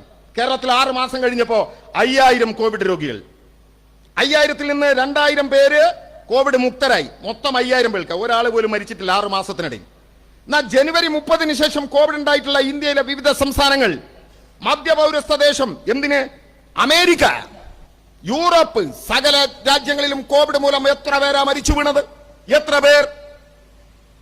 ഞാൻ ഇപ്പോഴും ഓർക്കുന്നു, ഇറ്റലിയിൽ കോവിഡ് 1000 മരിച്ചു വീഴുന്നു. ഇറ്റലി കേണു ലോകത്തോട്, രക്ഷിക്കണേ. യൂറോപ്യൻ യൂണിയനിൽ ഒരു രാജ്യം പോയാൽ രക്ഷിക്കാൻ അമേരിക്ക പോയല്ല, അവിടെ തന്നെ മരിച്ചുകൊണ്ടിരിക്കുക. ആരാ ചെന്നറിയോ നിങ്ങൾക്ക്? Cuba, communist Cuba. നിങ്ങൾ കൂട്ടി വായിക്കേണ്ടതറിയോ? ക്യൂബയിലെ മനുഷ്യർ പട്ടിണി കൊണ്ട് മരിക്കുമ്പോ ലോകത്തെ നല്ല മനുഷ്യർ ഭക്ഷണം കൊണ്ടുപോകുന്ന കപ്പലിനെ തടയാൻ അമേരിക്കക്കാരനോടൊപ്പം മുന്നിലുണ്ടായിരുന്നത് ഇറ്റലിയുടെ കപ്പല. ആ ഇറ്റലിയിലെ ആളുകൾ മരിച്ചു വീണ് ആർത്തുനിന്ന് നിലവിളിച്ചപ്പോ ഹവാന യൂണിവേഴ്സിറ്റി 18 മാസത്തെ കുടിശ്ശിക എത്രയാ കൊടുക്കുന്നത്? 600. 600-ൽ എത്രയുണ്ട് ഉമ്മൻചാണ്ടിയുടെ അല്ലെങ്കിൽ UDF-ന്റെ പങ്ക് ഈ കേരളത്തിൽ ആദ്യമായി പെൻഷൻ കൊണ്ടുവന്നത് സഖാവ് നായനാർ 1984 സഖാവ് 80-ൽ കർഷക തൊഴിലാളിക്ക് 45 രൂപ. എന്താ കാരണം? കയ്യൂരിന്റെ കരിവള്ളൂരിന്റെ മൊറായ സമരത്തിന്റെ ധീരനായകൻ സഖാവ് നായനാർ പിടിക്കപ്പെട്ട തൂക്കിക്കൊല്ലും. അതിൽ ചില സഖാക്കളെ തൂക്കിക്കൊന്നിട്ടുണ്ട്, ക്രൂരമായ മർദ്ദനത്തിന് ഇരയായിട്ടുണ്ട്. നായനാർ പിടിക്കപ്പെട്ടാൽ തൂക്കിക്കൊല്ലാൻ സാധ്യതയുണ്ട്. ഒളിവിപ്പോണെന്ന് പറഞ്ഞു പാർട്ടി. സഖാവ് ഒളിവിപ്പോയി. എവിടെയാ പോയത്? കർഷക തൊഴിലാളിന്റെ വീട്ടില്. കർഷക തൊഴിലാളി കഞ്ഞി ഉണ്ടാക്കിയിട്ട് അതിൽ നിന്ന് ബെറ്റൂറ്റിയെടുത്ത് അത് നായനാർക്ക് കൊടുത്ത് കഞ്ഞിവെള്ളം കുടിച്ച് മുണ്ട് മുറുക്കിയെടുത്ത കർഷക തൊഴിലാളി. നായനാർ കേരളത്തിന്റെ മുഖ്യമന്ത്രിയായപ്പോ നേരെ ഈ കർഷക തൊഴിലാളിയുടെ അടുത്ത് പോയി ചക്കിയുടെ കാളിയുടെ തോളത്ത് കൈയിട്ടുകൊണ്ട് ചോദിച്ചു, സഖാക്കളെ ഉഷാറല്ലേ? കുഴപ്പമൊന്നുമില്ലല്ലോ. ആത്മാഭിമാനം തെല്ലും കൂടാതെ അവർ പറഞ്ഞു കുഴപ്പമില്ല. പക്ഷെ ചെറിയൊരു പ്രയാസന്റെ സഖാവേ. എന്താണ്? വയസ്സ് 60 കഴിഞ്ഞു, പഴയതുപോലെ അധ്വാനിക്കാൻ കഴിയുന്നില്ല. സഖാവ് നായനാർ പറഞ്ഞു പരിഹാരം ഉണ്ടാക്കാൻ. അന്ന് നായനാർ പരിഹാരം ഉണ്ടാക്കി. എന്താണ്? 60 വയസ്സ് കഴിഞ്ഞ കർഷക തൊഴിലാളിക്ക് ലോക ചരിത്രത്തിൽ ആദ്യമായി 45 രൂപ പെൻഷൻ. അന്ന് ഞാൻ ചോദിച്ചൊരു ചോദ്യമുണ്ട്, എന്തിനായി കർഷക തൊഴിലാളിക്ക് കള്ളു കുടിക്കാൻ 45 രൂപ കൊടുക്കുന്നത്? അന്ന് ഞാൻ കോൺഗ്രസ്സാണ്, അതുകൊണ്ടാണ് ചോദിച്ചത്. മനസ്സിലായി നിങ്ങൾ? നമ്മുടെ നാട്ടിൽ ഉദ്യോഗസ്ഥന്മാർ 60 വയസ്സ് കഴിഞ്ഞ് പിരിഞ്ഞാൽ അവന് പെൻഷൻ. നമുക്ക് അധ്വാനിച്ച് ഭൂമിയിൽ അധ്വാനിച്ച് വിശപ്പ് മാറ്റാനുള്ള തരുന്നവൻ അവൻ പിരിഞ്ഞാ തിരിഞ്ഞു. ഒന്നുമില്ല. ആ കർഷക തൊഴിലാളിക്ക് ചരിത്രത്തിൽ ആദ്യമായി 45 രൂപ പെൻഷൻ. പിന്നെയോ ഇടതുപക്ഷ ഗവൺമെന്റുകൾ വർദ്ധിപ്പിച്ചു. 60 വയസ്സ് കഴിഞ്ഞ സകല വാർദ്ധക്യങ്ങൾക്കും പെൻഷൻ, അംഗവൈകല്യമുള്ളവർക്ക് പെൻഷൻ, വിധവകൾക്ക് പെൻഷൻ, കല്യാണപ്രായം കഴിഞ്ഞ പെണ്ണുങ്ങൾക്ക് പെൻഷൻ. കഴിഞ്ഞോ? മദ്രസാധ്യാപകർക്ക് ക്ഷേമനിധി പെൻഷൻ, അമ്പലത്തിലെ കായികക്കാരന് പെൻഷൻ. SDPI ഇവിടെ വലിയ ജാഥ നടത്തി. ജമാഅത്തെ ഇസ്ലാമിക്കാരല്ലേ ഇവിടെ? മുസ്ലിം ലീഗുകാരല്ലേ? ഇല്ലേ? ഈ നാട്ടിലെ മതം, എന്നെ മതം പഠിപ്പിച്ച, എന്നെ വിശുദ്ധ ഗ്രന്ഥങ്ങൾ പഠിപ്പിച്ച എന്റെ പ്രിയപ്പെട്ട ഉസ്താദുമാർ 60 വയസ്സ് കഴിഞ്ഞു, കണ്ണു കാണുന്നില്ല, പഠിപ്പിക്കാൻ കഴിയുന്നില്ല, തുച്ഛമായ വരുമാനം. ഇപ്പോ ഒരു കൊടുംബിഷം സുംബ ഡാൻസിന്റെ പേരിൽ എന്തോന്ന് പറഞ്ഞു, അയാളെ പുറത്താക്കി സസ്പെൻഡ് ചെയ്തു. അപ്പൊ മുസ്ലിം സംഘടനകൾ ലീഗ് അടക്കം ചോദിക്കണം, ആളുടെ അഭിപ്രായം പറഞ്ഞതിന് എന്തിനാണ് പുറത്താക്കിയത്? എന്റെ പ്രിയപ്പെട്ട ലീഗ് പിറകിലേക്ക് പോ. 1967 CH മുഹമ്മദ് കോയ കേരളത്തിന്റെ വിദ്യാഭ്യാസ മന്ത്രി, PK മന്ത്രി എന്ന് പറയുന്ന ഒരു കാർട്ടൂണിസ്റ്റ് ഉണ്ട്, ഓർക്കുന്നില്ല? പാച്ചുവും ഗോപാലനും പ്രശസ്തമായ കാർട്ടൂണുകൾ എഴുതിയിരുന്ന PK മന്ത്രി CH ഒരു കാർട്ടൂൺ കഥാപാത്രമായിട്ട് അവതരിപ്പിച്ചു. എന്നിട്ട് അടിയിൽ എഴുതി കുട നന്നാക്കാൻ ആളില്ല. PK മന്ത്രിയെ സർവീസിൽ നിന്ന് പുറത്താക്കി CH. അയാളെ കളിയാക്കിയാണ്. ആ ചോദ്യത്തിന്റെ ഉത്തരം എന്താണെന്നറിയാം നിങ്ങൾക്ക്? 1967 ഗവൺമെന്റാണ് അറബി ഉറുദു ഭാഷാധ്യാപകരെ നിയമിച്ചത്. ലീഗും SDPയും ജമാഅത്തെ ഇസ്ലാമിയും മനസ്സിലാക്കുക. ഇത് പഠിച്ച സകല ആളുകളും മദ്രസാധ്യാപകർ അടക്കണ്ടായിരുന്നു. മദ്രസയിലെ ജീവിതം കൊണ്ട് ഇരുകര മുട്ടൂല. അവൻ ഒഴിവുള്ള സമയത്ത് കുട നന്നാക്കാൻ പോകും. ഇവനൊക്കെ ഉറുദു മാഷു അറബി മാഷുമായി കുട നന്നാക്കാൻ ആളില്ല. അതാ CHന്റെ കാർട്ടൂൺ. ഞാൻ അതിന്റെ വിശദീകരണത്തിൽ കിടക്കുന്നില്ല. ആ മദ്രസാധ്യാപകന് 60 വയസ്സ് കഴിഞ്ഞാൽ ഒരു രക്ഷയില്ല. ലീഗ് ഉണ്ടായിരുന്നു, ജമാഅത്ത് ഇസ്ലാമി ഉണ്ടായിരുന്നു. അവർക്ക് ചരിത്രത്തിൽ ആദ്യമായി പെൻഷൻ കൊടുത്തത് ഇടതുപക്ഷം. അമ്പലത്തിലെ കായകക്കാരൻ, ദേവിക്കും ദേവനും പൂജയ്ക്ക് മാല കൊടുക്കുന്നവൻ 60 വയസ്സ് കഴിഞ്ഞു, കണ്ണ് കാണുന്നില്ല. RSS എന്താ പറഞ്ഞ? ഹിന്ദു ഉണരണം. നേരം വിളിക്കുന്ന ഒന്നിനെ അങ്ങനെ കണ്ണ് കണ്ടത് നോക്കാൻ നിങ്ങളുണ്ടായിനോ? അവർക്ക് ചരിത്രത്തിൽ ആദ്യമായി ക്ഷേമ പെൻഷൻ കൊടുത്തത് ഞങ്ങൾ കമ്മ്യൂണിസ്റ്റുകാർ. ഞങ്ങൾ ഏത് മതത്തിനായതിന് മനസ്സിലായി നിങ്ങൾക്ക്? ഞാൻ അതിന്റെ വിശദീകരണത്തിൽ കിടക്കുന്നില്ല. അങ്ങനെ വർദ്ധിപ്പിച്ച് വന്നു. VS-ന്റെ കാലത്ത് 500 ആക്കി. 100 രൂപ ഉമ്മൻചാണ്ടി കൂട്ടി. എങ്ങനെയും കൂട്ടാലോ? എന്താ കാരണം? 1000 ചാക്ക് പഞ്ചാരാന്ന് കൈമലെത്തി നക്കിയാൽ മധുരം ഉണ്ടാവോ? കൊടുത്തില്ല. 18 മാസത്തെ കുടിശ്ശിക. നമ്മൾ തെരഞ്ഞെടുപ്പിന് പോയി. അപ്പോഴാണ് ആൾക്കാർ പറഞ്ഞത് ഞങ്ങളുടെ വോട്ടെവിടെ നിൽക്കട്ടെ എന്ന് പറഞ്ഞു. നമ്മൾ അവരോട് പറഞ്ഞു, നിങ്ങൾ ഇടതുപക്ഷ ജനാധിപത്യ മുന്നണിക്ക് വോട്ട് ചെയ്യും, ഞങ്ങൾ പെൻഷൻ കൂട്ടും, 1000 ആക്കും. ഇല്ലേ? ഇടതുപക്ഷ ജനാധിപത്യ മുന്നണിയെ അവർ വിശ്വസിച്ച് വോട്ട് ചെയ്തു. 2016 മെയ് മാസത്തിന്റെ അവസാനത്തിന് നമ്മൾ സത്യപ്രതിജ്ഞ ചെയ്തു. ജൂൺ, ജൂലൈ, ആഗസ്റ്റ് 3 മാസം. 3 × 30 90. ഇതിൽ 1 31 91. സെപ്റ്റംബർ ആദ്യം ഓണം 9. 91 കൂട്ടണം 9 100. ഓണത്തിന്റെ തലേ ദിവസം കൊടുത്തില്ലേ സകല ആളുകൾക്കും? എത്രയാ കൊടുത്ത്? 10,000, 12,000, 13,000, 14,000, 15,000. നരേന്ദ്രമോദി 1000-ന്റെ നോട്ട് നിരോധിച്ചിട്ടില്ലെന്ന്. 1000-ന്റെ നോട്ട് ഇങ്ങനെ വിശറി പോലെ വിടർത്തിപ്പിടിച്ച് ചിരിച്ചു നിൽക്കുന്ന വാർദ്ധക്യങ്ങളുടെ മുഖങ്ങള് സകല പത്രങ്ങളിലും നമ്മൾ കണ്ടു. ഇല്ലേ? അങ്ങനെ പെൻഷൻ കൊടുത്തു. ഞാൻ ചോദിക്കട്ടെ പ്രിയപ്പെട്ടവരെ, ഈ പെൻഷൻ വാങ്ങുന്ന വാർദ്ധക്യത്തിന്റെ മുഖങ്ങൾ കണ്ടിട്ടുണ്ടോ? ഞാനൊരു ബാങ്കിന്റെ ഡയറക്ടറായിരുന്നു. എന്റെ ബാങ്കിലെ ജീവനക്കാരോടൊപ്പം ചിലപ്പോൾ ഞാൻ കൊടുക്കാൻ പോകാറുണ്ട് ഈ പെൻഷൻ. കണ്ണീരോടെ വാങ്ങുന്ന ഒരുപാട് മുഖങ്ങളെ ഞാൻ കണ്ടിട്ടുണ്ട്. ചിലർ ഞങ്ങളോട് പറഞ്ഞിട്ടുണ്ട്, മക്കളില്ലാത്ത സമയത്ത് കൊണ്ടുതരണം. എന്തിനാണെന്നറിയോ? അവർക്ക് സ്വന്തമായി ചെലവാക്കാൻ അങ്ങാടി പോകുമ്പോ തന്റെ പ്രിയപ്പെട്ട കൂട്ടുകാരൻ ഒരു ചായ വാങ്ങി കൊടുക്കാനുള്ള ആത്മാഭിമാനത്തിന്റെ പണം, മക്കളുടെ മുമ്പിൽ കൈനീട്ടി യാചിക്കാതെ മരുന്ന് വാങ്ങാനുള്ള പണം അവരാരെങ്കിലും പറഞ്ഞോ ഇടതുപക്ഷ ഗവൺമെന്റിനോട് കൂട്ടിത്തരണമെന്ന്? ഈ സമരം നടത്തുന്ന കോൺഗ്രസോ BJPയോ പറഞ്ഞോ ഇത് കൂട്ടണമെന്ന് ആവശ്യപ്പെട്ട് സമരം ചെയ്തോ? ഒരാളും അഭ്യർത്ഥിക്കാതെ, ഒരാളും ആവശ്യപ്പെടാതെ 1000, 1100 ആക്കി, 200 ആക്കി, 300 ആക്കി, 400 ആക്കി, 500 ആക്കി, 1600 ആക്കി, 1600 ആക്കി. ഈ ഇടക്കാലത്ത് നമുക്ക് കൊടുക്കാൻ കഴിഞ്ഞില്ല. എന്താ കാരണം? കേന്ദ്രം നമുക്ക് തരാനുള്ള വിഹിതം തന്നില്ല. കേന്ദ്രം നമ്മളെ സാമ്പത്തികമായി പ്രളയകാലത്ത് സഹായിച്ചില്ല. ഈ കേരളത്തിന് ഒരുപാട് ബുദ്ധിമുട്ടുണ്ടായ സമയത്ത് സഹായിച്ചില്ല. ഈ 1600 രൂപയിൽ ചില പെൻഷൻ 200 രൂപ കേന്ദ്രത്തിന്റെ ഉണ്ട്, ചിലതിൽ 300 ഉണ്ട്. എത്ര കൊല്ലായി തന്നിട്ട്? എന്റെ ഓർമ്മ ശരിയാണെങ്കിൽ 2 കൊല്ലത്തിലധികമായി. 1000 കോടിയിലധികം രൂപ കേന്ദ്രം തരാനുണ്ട്. ഞാൻ ചോദിക്കട്ടെ, ഈ പൈസ കൊടുക്കുമ്പോ നമ്മൾ പോയിട്ട് ഇതാ 1200 പിടിച്ചോ, 300 കേന്ദ്രം തന്നിട്ട് തരാന്ന് പറഞ്ഞോ? 1400 പിടിച്ചോ, 200 കേന്ദ്രം തന്നിട്ട് തരാന്ന് പറഞ്ഞോ? അല്ല, കയ്യിൽ നിന്ന് എടുത്തു കൊടുത്തു. ആ വകയിൽ 1000 കോടി നമുക്ക് ചെലവുണ്ട്. ഇങ്ങനെ വലിയ പ്രയാസം ഉണ്ടായി, നമുക്ക് ദുരന്തങ്ങൾ ഉണ്ടായപ്പോ ഇവര് സഹായിച്ചില്ല. അപ്പൊ നമുക്ക് ഒരു 4-5 മാസത്തെ പെൻഷൻ കുടിശ്ശികയായി കൊടുത്തു തീർത്തു. ഇനി 2 മാസത്തെ ഉള്ളൂ എന്റെ ധാരണ. ബാങ്കിൽ ആരെങ്കിലും ഉണ്ടെങ്കിൽ മനസ്സിലാവും. 1-2 മാസത്തെ കുടിശ്ശിക കിട്ടാനായപ്പോഴത്തേക്കും ഇറങ്ങിയില്ലേ മറിയം. മുമ്പിലൊരു പേരുണ്ട്, അതിപ്പോ ഞാൻ പറയുന്നില്ല, നിങ്ങൾക്കറിയാലോ. കോൺഗ്രസ് വീടുണ്ടാക്കി കൊടുത്തു, 36 BJP പോയി. എങ്ങനുണ്ട് പറ്റിയ തിരക്ക് ഇല്ലേ? ഞങ്ങൾക്ക് ഈ പെൻഷന്റെ പണം തന്നില്ല പ്രിയപ്പെട്ടവരെ. നിങ്ങൾ നോക്ക്, എന്റെ വയനാട് മഹാദുരന്തമുണ്ടായി. ജൂലൈ മാസം, കഴിഞ്ഞ ജൂലൈ 30 മറക്കാൻ കഴിയില്ല സഖാവേ, മറക്കാൻ കഴിയില്ല പ്രിയപ്പെട്ടവരെ. എന്റെ ഗ്രാമത്തിന് അരഞ്ഞാണം ഇട്ടൊഴുകുന്ന ഇരുവഴിഞ്ഞിപ്പുഴയെ കുറിച്ച് ഞാൻ പറഞ്ഞു. എന്റെ ഗ്രാമത്തിന്റെ മറ്റൊരു അതിരായി ഒഴുകുന്ന നദിയുടെ പേര് ചാലിയാർ പുഴ എന്നാണ്.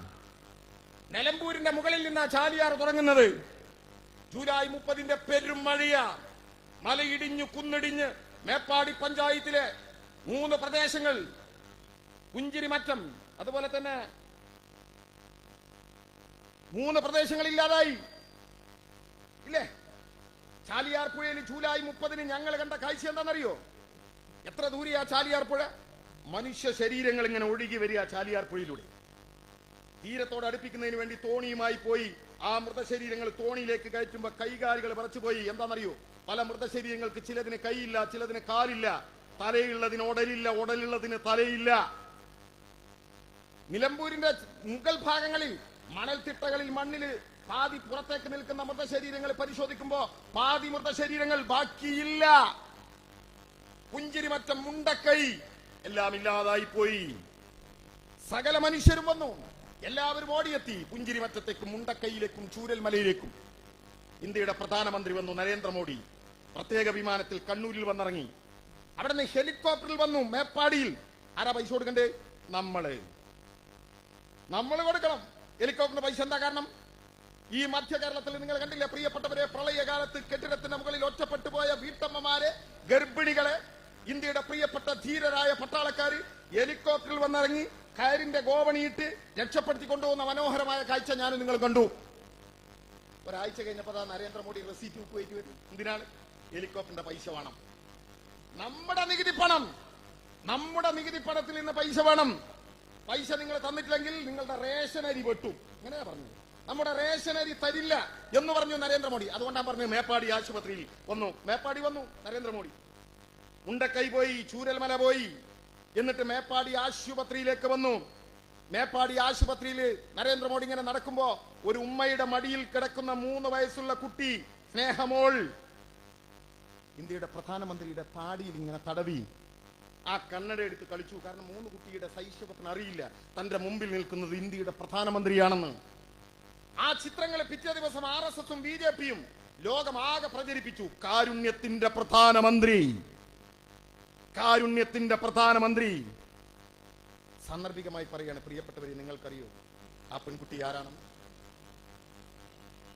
വയനാടിന്റെ മഹാദുരന്തമുണ്ടായി 1 മാസം കഴിഞ്ഞപ്പോ വയനാട്ടിലെ പാർട്ടി പ്രവർത്തകരുടെ ക്ഷണമനുസരിച്ച് കാഞ്ചനമാലയോടൊപ്പം ഞാനും പോയി മുണ്ടക്കൈയിലേക്ക്. എന്നെ എല്ലാവരും ക്ഷണിച്ചത് കാഞ്ചനമാലയിൽ. ഒരു പ്രളയത്തിന്റെ ബാക്കി പത്രം, ഒരു പ്രണയത്തിന്റെ ബാക്കി പത്രം. കാഞ്ചനമാലയോടൊപ്പം ചൂരൽമലയിലും പുഞ്ചിരിമറ്റത്തും മുണ്ടക്കയിലും എല്ലാം പോയി. മുണ്ടക്കയിൽ ഞങ്ങൾ ഇങ്ങനെ നിൽക്കുമ്പോ മുമ്പിൽ തകർന്നു കിടക്കുന്ന ഒരു പഴയ പീടികയുണ്ട്. ആ പീടിക കാണിച്ചുകൊണ്ട് കൂടെയുള്ള ഒരു സഖാവ് എന്നോട് ചോദിച്ചു, സഖാവേ, ഈ കെട്ടിടം ഓർക്കുന്നുണ്ടോ? എന്റെ ഓർമ്മയിലേക്ക് വന്നില്ല ആ കെട്ടിടം. സഖാവെന്നെ ഓർമ്മപ്പെടുത്തി. ഒരു കൊല്ലം മുമ്പ് സഖാവ് ഡിവൈഎഫ്ഐയുടെ പരിപാടിയിൽ വന്ന് പ്രസംഗിച്ചത് ഈ പീടിക കോലായിലായിരുന്നു. ഞങ്ങൾ അങ്ങനെ സംസാരിച്ചുകൊണ്ടിരിക്കുമ്പോ മേപ്പാടിയിൽ നിന്നൊരു സഖാവ് വിളിച്ചു. ആ സഖാവ് വിളിച്ചിട്ട് പറഞ്ഞു, ഷാജഹാന്റെ ഭാര്യയും കുട്ടിയും നിങ്ങളെ കാത്തിരിക്കുന്നു. പ്രിയപ്പെട്ടവരെ, എന്നെയല്ല, കാഞ്ചനമാലയെ കാണാൻ കാത്തിരിക്കാണ് അവര്. ആ ഷാജഹാൻ ആരാന്നറിയോ നിങ്ങൾക്ക്? ആ ഷാജഹാൻ ആരാന്നറിയോ നിങ്ങൾക്ക്? മുണ്ടക്കയിലെ പൊതുയോഗത്തിൽ ഞാനന്ന് പ്രസംഗിച്ചപ്പോ എന്റെ പ്രസംഗത്തിന് നന്ദി പറഞ്ഞ സഖാവിന്റെ പേരാ ഷാജഹാൻ. അവന് നീ ലോകത്തില്ല. കൊണ്ടുപോയി അവനെ പ്രളയം. അവന്റെ പാപ്പി ഉമ്മയില്ല, കൊണ്ടുപോയി പ്രളയം. അവന്റെ കൂടപ്പിറപ്പുകൾ ആരുമില്ല, കൊണ്ടുപോയി പ്രളയം. ആ പ്രിയപ്പെട്ട ഷാജഹാന്റെ മകളാണ് എന്നെ മോൾ. ഞങ്ങൾ അവരെ കാണാൻ മേപ്പാടി ബസ് സ്റ്റാൻഡിൽ പോയി. അവരുമായി സംസാരിച്ചുകൊണ്ടിരിക്കുമ്പോ ഷാജഹാന്റെ പ്രിയപ്പെട്ടവളോട് അറിയാതെ ഞാൻ പറഞ്ഞുപോയി, അന്ന് എന്റെ യോഗത്തിന് നന്ദി പറഞ്ഞിരുന്നത് നിങ്ങളുടെ പ്രിയപ്പെട്ട ഷാജഹാനായിരുന്നു. അവരെന്റെ മുമ്പിൽ നിന്നു പെയ്തു. പ്രിയപ്പെട്ടവരെ, അവരെന്റെ മുമ്പിൽ നിന്നു പെയ്തു. ഞങ്ങളുടെ പ്രിയപ്പെട്ട ഷാജഹാൻ ഉണ്ടല്ലോ, ആ ഷാജഹാന്റെ എട്ടും പൊട്ടും തിരിയാത്ത 3 വയസ്സുകാരി പെൺകുട്ടി ഉണ്ടല്ലോ, നിങ്ങളുടെ താടിയിൽ തടവി കളിച്ച ആ പെൺകുട്ടിക്ക് ഒരു കുഞ്ഞുടുപ്പ് വാങ്ങാനുള്ള പണം കൊടുത്തോ ഈ ദുഷ്ടന്മാർ? കൊടുത്തോ? ഇവരുടെ തറവാട്ട് വീട്ടെന്ന് ചോദിക്കല്ല, ജനനം മുതൽ മരണം വരെ ഞാൻ നിങ്ങൾ കൊടുക്കുന്ന നികുതി പണം. ഒരു കുഞ്ഞ് ജനിച്ചാൽ ആദ്യം വാങ്ങുന്ന എന്താ? ബേബി സോപ്പ് കുളിപ്പിക്കാൻ. അടുത്ത് വാങ്ങുന്ന എന്താ? ബേബി പൗഡർ കുട്ടിയെ ഒന്ന് മണപ്പിക്കാൻ. അടുത്ത് വാങ്ങുന്ന എന്താണ്? ഒരു കുഞ്ഞുടുപ്പ്. അവിടെ തുടങ്ങി വാങ്ങലുകൾ തുടങ്ങാൻ നമ്മൾ വാങ്ങി വാങ്ങി വാങ്ങി അവസാനം ഈ ലോകത്ത് നിന്ന് വിട പറയുമ്പോ ഏത് മതക്കാരിൽപ്പെട്ടവരാണെങ്കിലും അവൻ മരിച്ചു വീണ വീട്ടിൽ സുഗന്ധം പരത്തുന്ന, സ്വയം എരിഞ്ഞടങ്ങുന്ന സാധനത്തിന്റെ പേര് ചന്ദനത്തിരിന. ആ ചന്ദനത്തിരിയുടെ പാക്കറ്റിന്റെ മുകളിൽ നോക്കണം നിങ്ങൾ, ഇൻക്ലൂഡഡ് ടാക്സ് അടക്കമാണ്. ജനിച്ച വീണ നാളിൽ കുളിപ്പിക്കാൻ വേണ്ടി വാങ്ങിയ സോപ്പ് മുതൽ മരിച്ചു വീഴുമ്പോ പുകയുന്ന ചന്ദനത്തിരി വരെ ഞാനും നിങ്ങളും കൊടുക്കുന്ന നികുതി പണം. ആ നികുതി പണത്തെ GST എന്ന ഓമന പേരിട്ട് നമുക്ക് തരാമെന്ന് പറഞ്ഞ് പറ്റിച്ച് വരാതെ നമ്മളെ സാമ്പത്തികമായി ഞെരുക്കുന്ന ഒരു കേന്ദ്രം. എന്നിട്ടും നമ്മൾ പിടിച്ചു നിൽക്കുക. ഈ ഗവൺമെന്റ് കൃത്യമായ നികുതി പിരിവ് നടത്തി ഈ പെൻഷൻ കൊടുക്കുക, ഈ ആനുകൂല്യങ്ങൾ മുഴുവൻ കൊടുക്കുക, എല്ലാ സംവിധാനങ്ങളും ഒരുക്കുക. ഇല്ലേ? ഞാൻ ചോദിക്കട്ടെ പ്രിയപ്പെട്ടവരെ, ആ വയനാടിന് വേണ്ടി സകല മനുഷ്യരും പിരിപ്പിച്ചു. ഈ കേരളത്തിലെ DYFI എന്ന പ്രസ്ഥാനം ഉണ്ടല്ലോ, ഒരു മനുഷ്യന്റെ മുമ്പിലും കൈനീട്ടി പിരിപ്പിച്ചല്ല. ജീവിതത്തിൽ ഇന്ന് വരെ കല്ല് ചുമന്നു നോക്കാത്തവൻ കരിങ്കല്ല് പേറി ചുമന്നു, ചെങ്കല്ല് ചുമന്നു, ലോറിയിൽ മരം കയറ്റി, ആക്രി പെരുക്കി, മീൻ കച്ചവടം നടത്തി, പിന്നെ കന്നാസും കടലാസും വിറ്റു. അതുപോലെ തന്നെ ബിരിയാണി ചാലഞ്ച് ചേർത്തു. എത്ര ഉണ്ടാക്കിയെന്നറിയോ? 20 കോടി. തോൽക്കാൻ ഞങ്ങൾക്ക് മനസ്സില്ലടോ, ഞങ്ങൾക്ക് മനസ്സില്ല. ഉണ്ടാക്കിയില്ലേ? ഈ നാട്ടിലെ ജനങ്ങൾ മുഴുവനും അതിനുവേണ്ടി സമരിക്കില്ല. ഞാൻ ചോദിക്കട്ടെ, വയനാട് MP പേരെന്താണ്? പ്രിയങ്ക റോബർട്ട് വധേര. പ്രിയങ്ക ഗാന്ധി എങ്ങനെ പറയാം? പണ്ഡിറ്റ് ജവഹർലാൽ നെഹ്റുവിന്റെ മകൾ ഇന്ദിര, ഫിറോസ് ഗാന്ധി, നോട്ട് ഗാന്ധി, പ്രണയിച്ചു കല്യാണം കഴിച്ചു. ഗാന്ധി എന്ന ഗാന്ധി ആരെന്ന് എനിക്കറിഞ്ഞൂടാ. 2 മക്കളുണ്ടായി. ഒന്ന് രാജീവ് ഗാന്ധി, ഒന്ന് സഞ്ജയ് ഗാന്ധി. സഞ്ജയ് ഗാന്ധി ജീവിച്ചിരിപ്പില്ല, മരിച്ചുപോയി. ഭാര്യ മനേക ഗാന്ധി, മകൻ വരുൺ ഗാന്ധി. സർപ്പം പോലത്തെ BJP.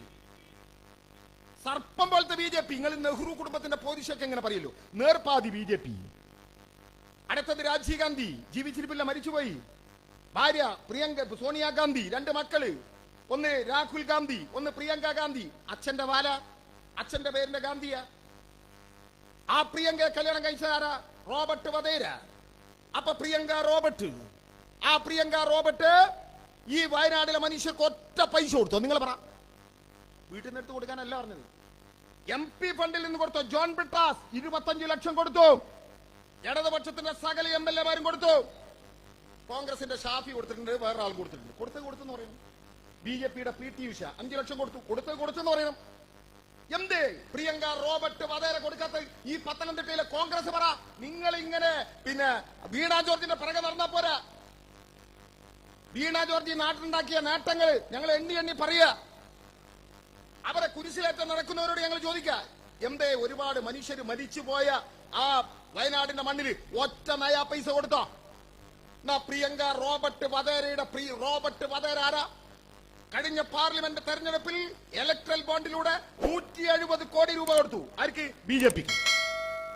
എന്തിനാ BJP-ക്ക് വേണം? ഇതേതാ കൊല്ലം 2025. എന്നാ BJP RSS ഉണ്ടായത്? RSS-ന്റെ രാഷ്ട്രീയ മുഖാണ് BJP. 1925 RSS ഉണ്ടാവുമ്പോൾ അവർ 3 പേരെ പ്രഖ്യാപിത ശത്രുക്കളായി പറഞ്ഞു. 1 മുസ്ലിം, 2 ക്രിസ്ത്യാനി, 3 കമ്മ്യൂണിസ്റ്റുകാർ. മതത്തിന്റെ പേരിൽ രാഷ്ട്രമുണ്ടാക്കുന്നവൻ ഇതര മതക്കാരൻ ശത്രുവായിരിക്കും സ്വാഭാവികം. അതുകൊണ്ട് മുസ്ലിമും ക്രിസ്ത്യാനിയും അവന്റെ ശത്രു. അതൊന്നും കാസക്ക് മനസ്സിലായിട്ടില്ല കേട്ടോ. അത് വേറെ കഥ, സമയം കിട്ടുകയാണെങ്കിൽ നമുക്ക് പറയാം. കാസക്ക് അതൊന്നും മനസ്സിലായിട്ടില്ല ഇല്ലേ? 3-ാം ശത്രു കമ്മ്യൂണിസ്റ്റ്. എന്തേ കമ്മ്യൂണിസ്റ്റുകാരൻ ശത്രുവായത്? കമ്മ്യൂണിസ്റ്റുകാരൻ പറയുന്നത് ഹിന്ദുവിനും മുസ്ലിമിനും ക്രിസ്ത്യാനിക്കും തുല്യാവകാശമുള്ള രാജ്യം. 10 കൊല്ലങ്ങൾക്ക് മുമ്പ് ഡൽഹിയിൽ ചേർന്ന ലോക ഹിന്ദു മഹാസമ്മേളനത്തിൽ RSS ശത്രുതാ പത്രിക ഒന്ന് തിരുത്തി.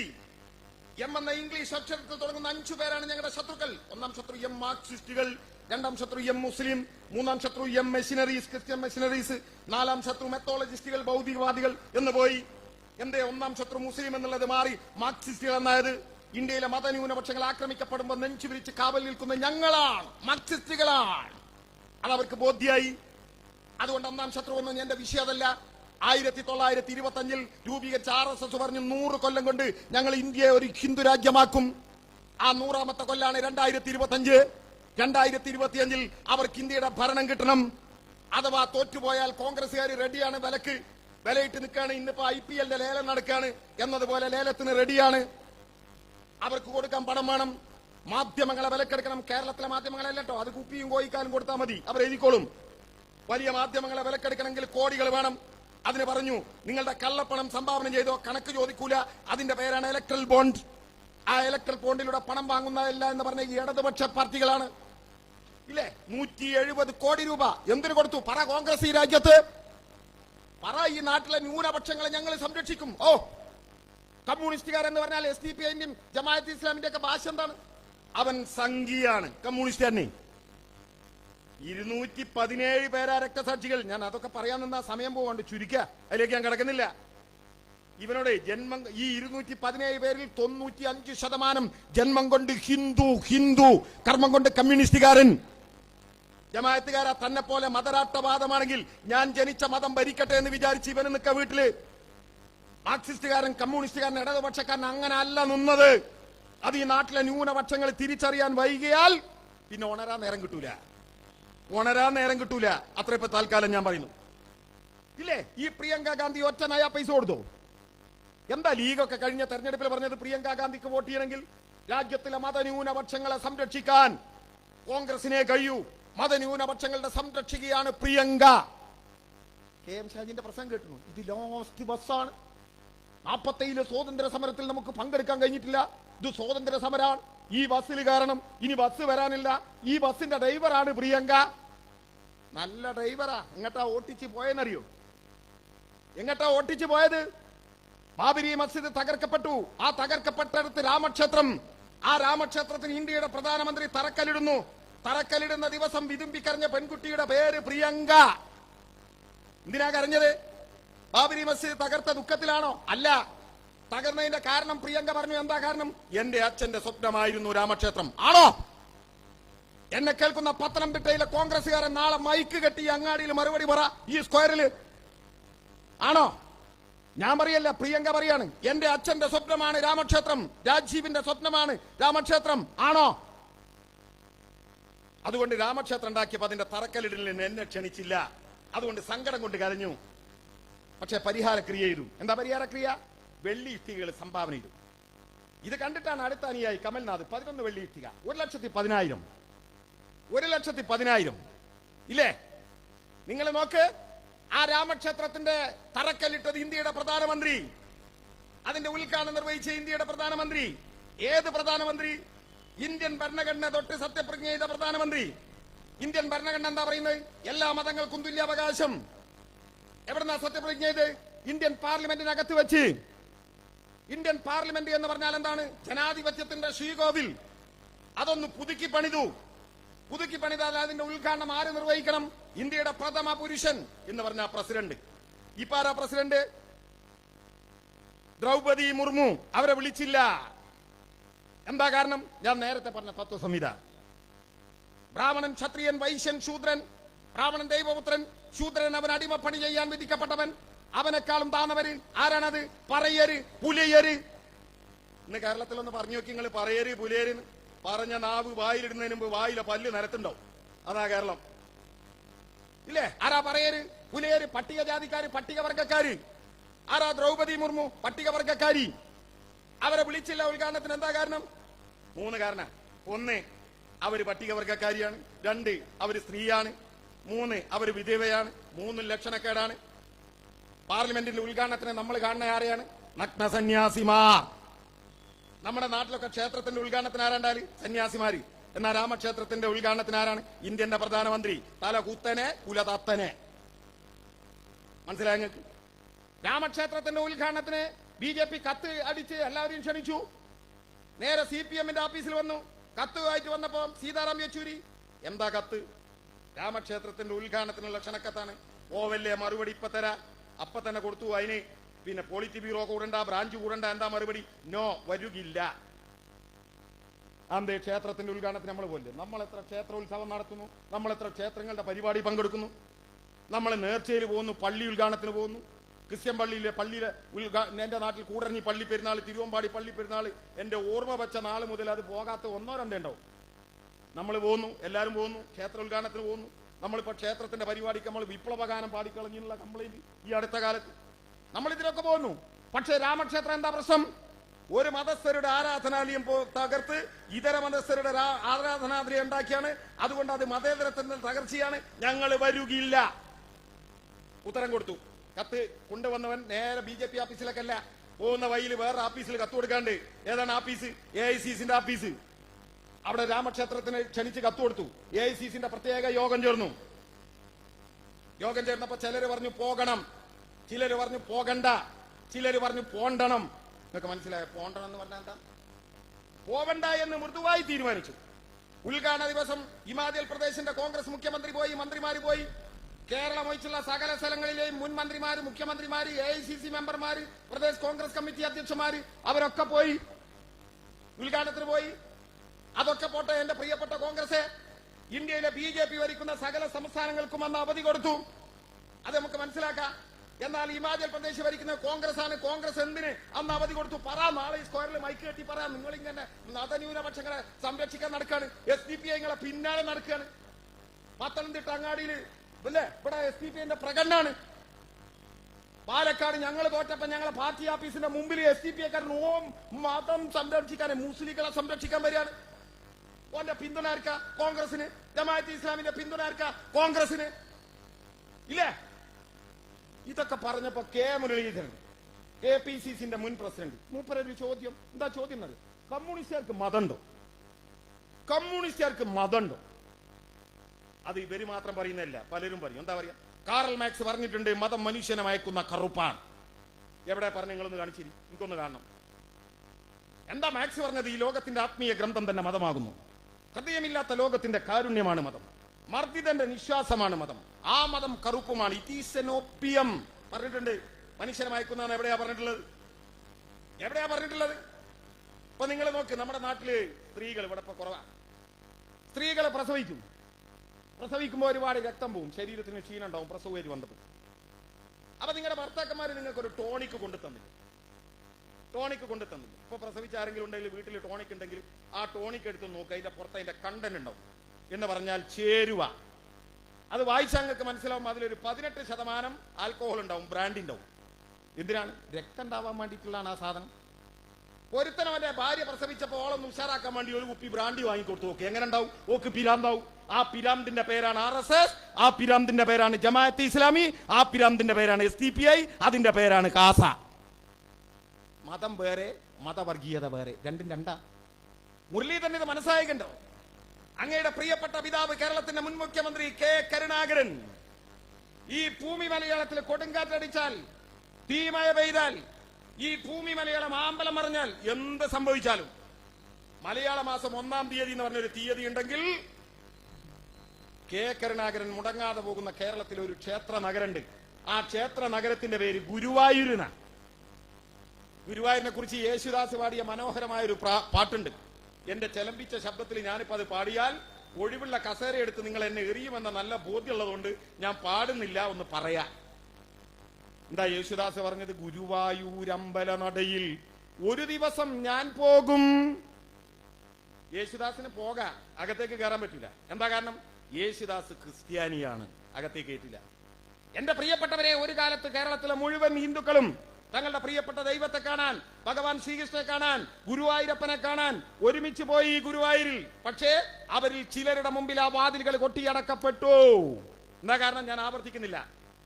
നേരത്തെ RSS പറഞ്ഞ ബ്രാഹ്മണൻ, ക്ഷത്രിയൻ, വൈശ്യൻ, ശൂദ്രൻ, താണജാതിക്കാരന് പ്രവേശനമില്ല, ഉയർന്ന ജാതിക്കാരന് മാത്രം. നിങ്ങൾ ഗുരുവായൂർ പോയി നോക്കി, എല്ലാവർക്കും കയറാ, എല്ലാ ഹിന്ദുവിനും കയറാ. എങ്ങനെയാണ് RSSകാർ വടി കുത്തിപ്പിടിച്ച് കയറിപ്പോരി എന്ന് പറഞ്ഞാൽ ഏതെങ്കിലും സന്യാസി വര്യന്മാര് കടന്നു വരൂ എന്ന് സ്വാഗത ഗാനം പാടി ആലപിച്ചുകൊണ്ടേതാ? അല്ല, വലിയ സമരം നടന്നു, ഗുരുവായൂർ സത്യാഗ്രഹം. ആ സമരത്തിന്റെ വളണ്ടിയർ ക്യാപ്റ്റന്റെ പേര് സഖാവ് AKG. ആ സമരത്തിന് കൃഷ്ണപിള്ള ഗുരുവായൂർ അമ്പലത്തിന്റെ മണിയടിച്ചു. അന്നുകൊണ്ട് മുളപടിക്കാര് കൃഷ്ണപിള്ളന്റെ നടപ്പറ അടിച്ചിട്ട് കടപ്പറാക്കി.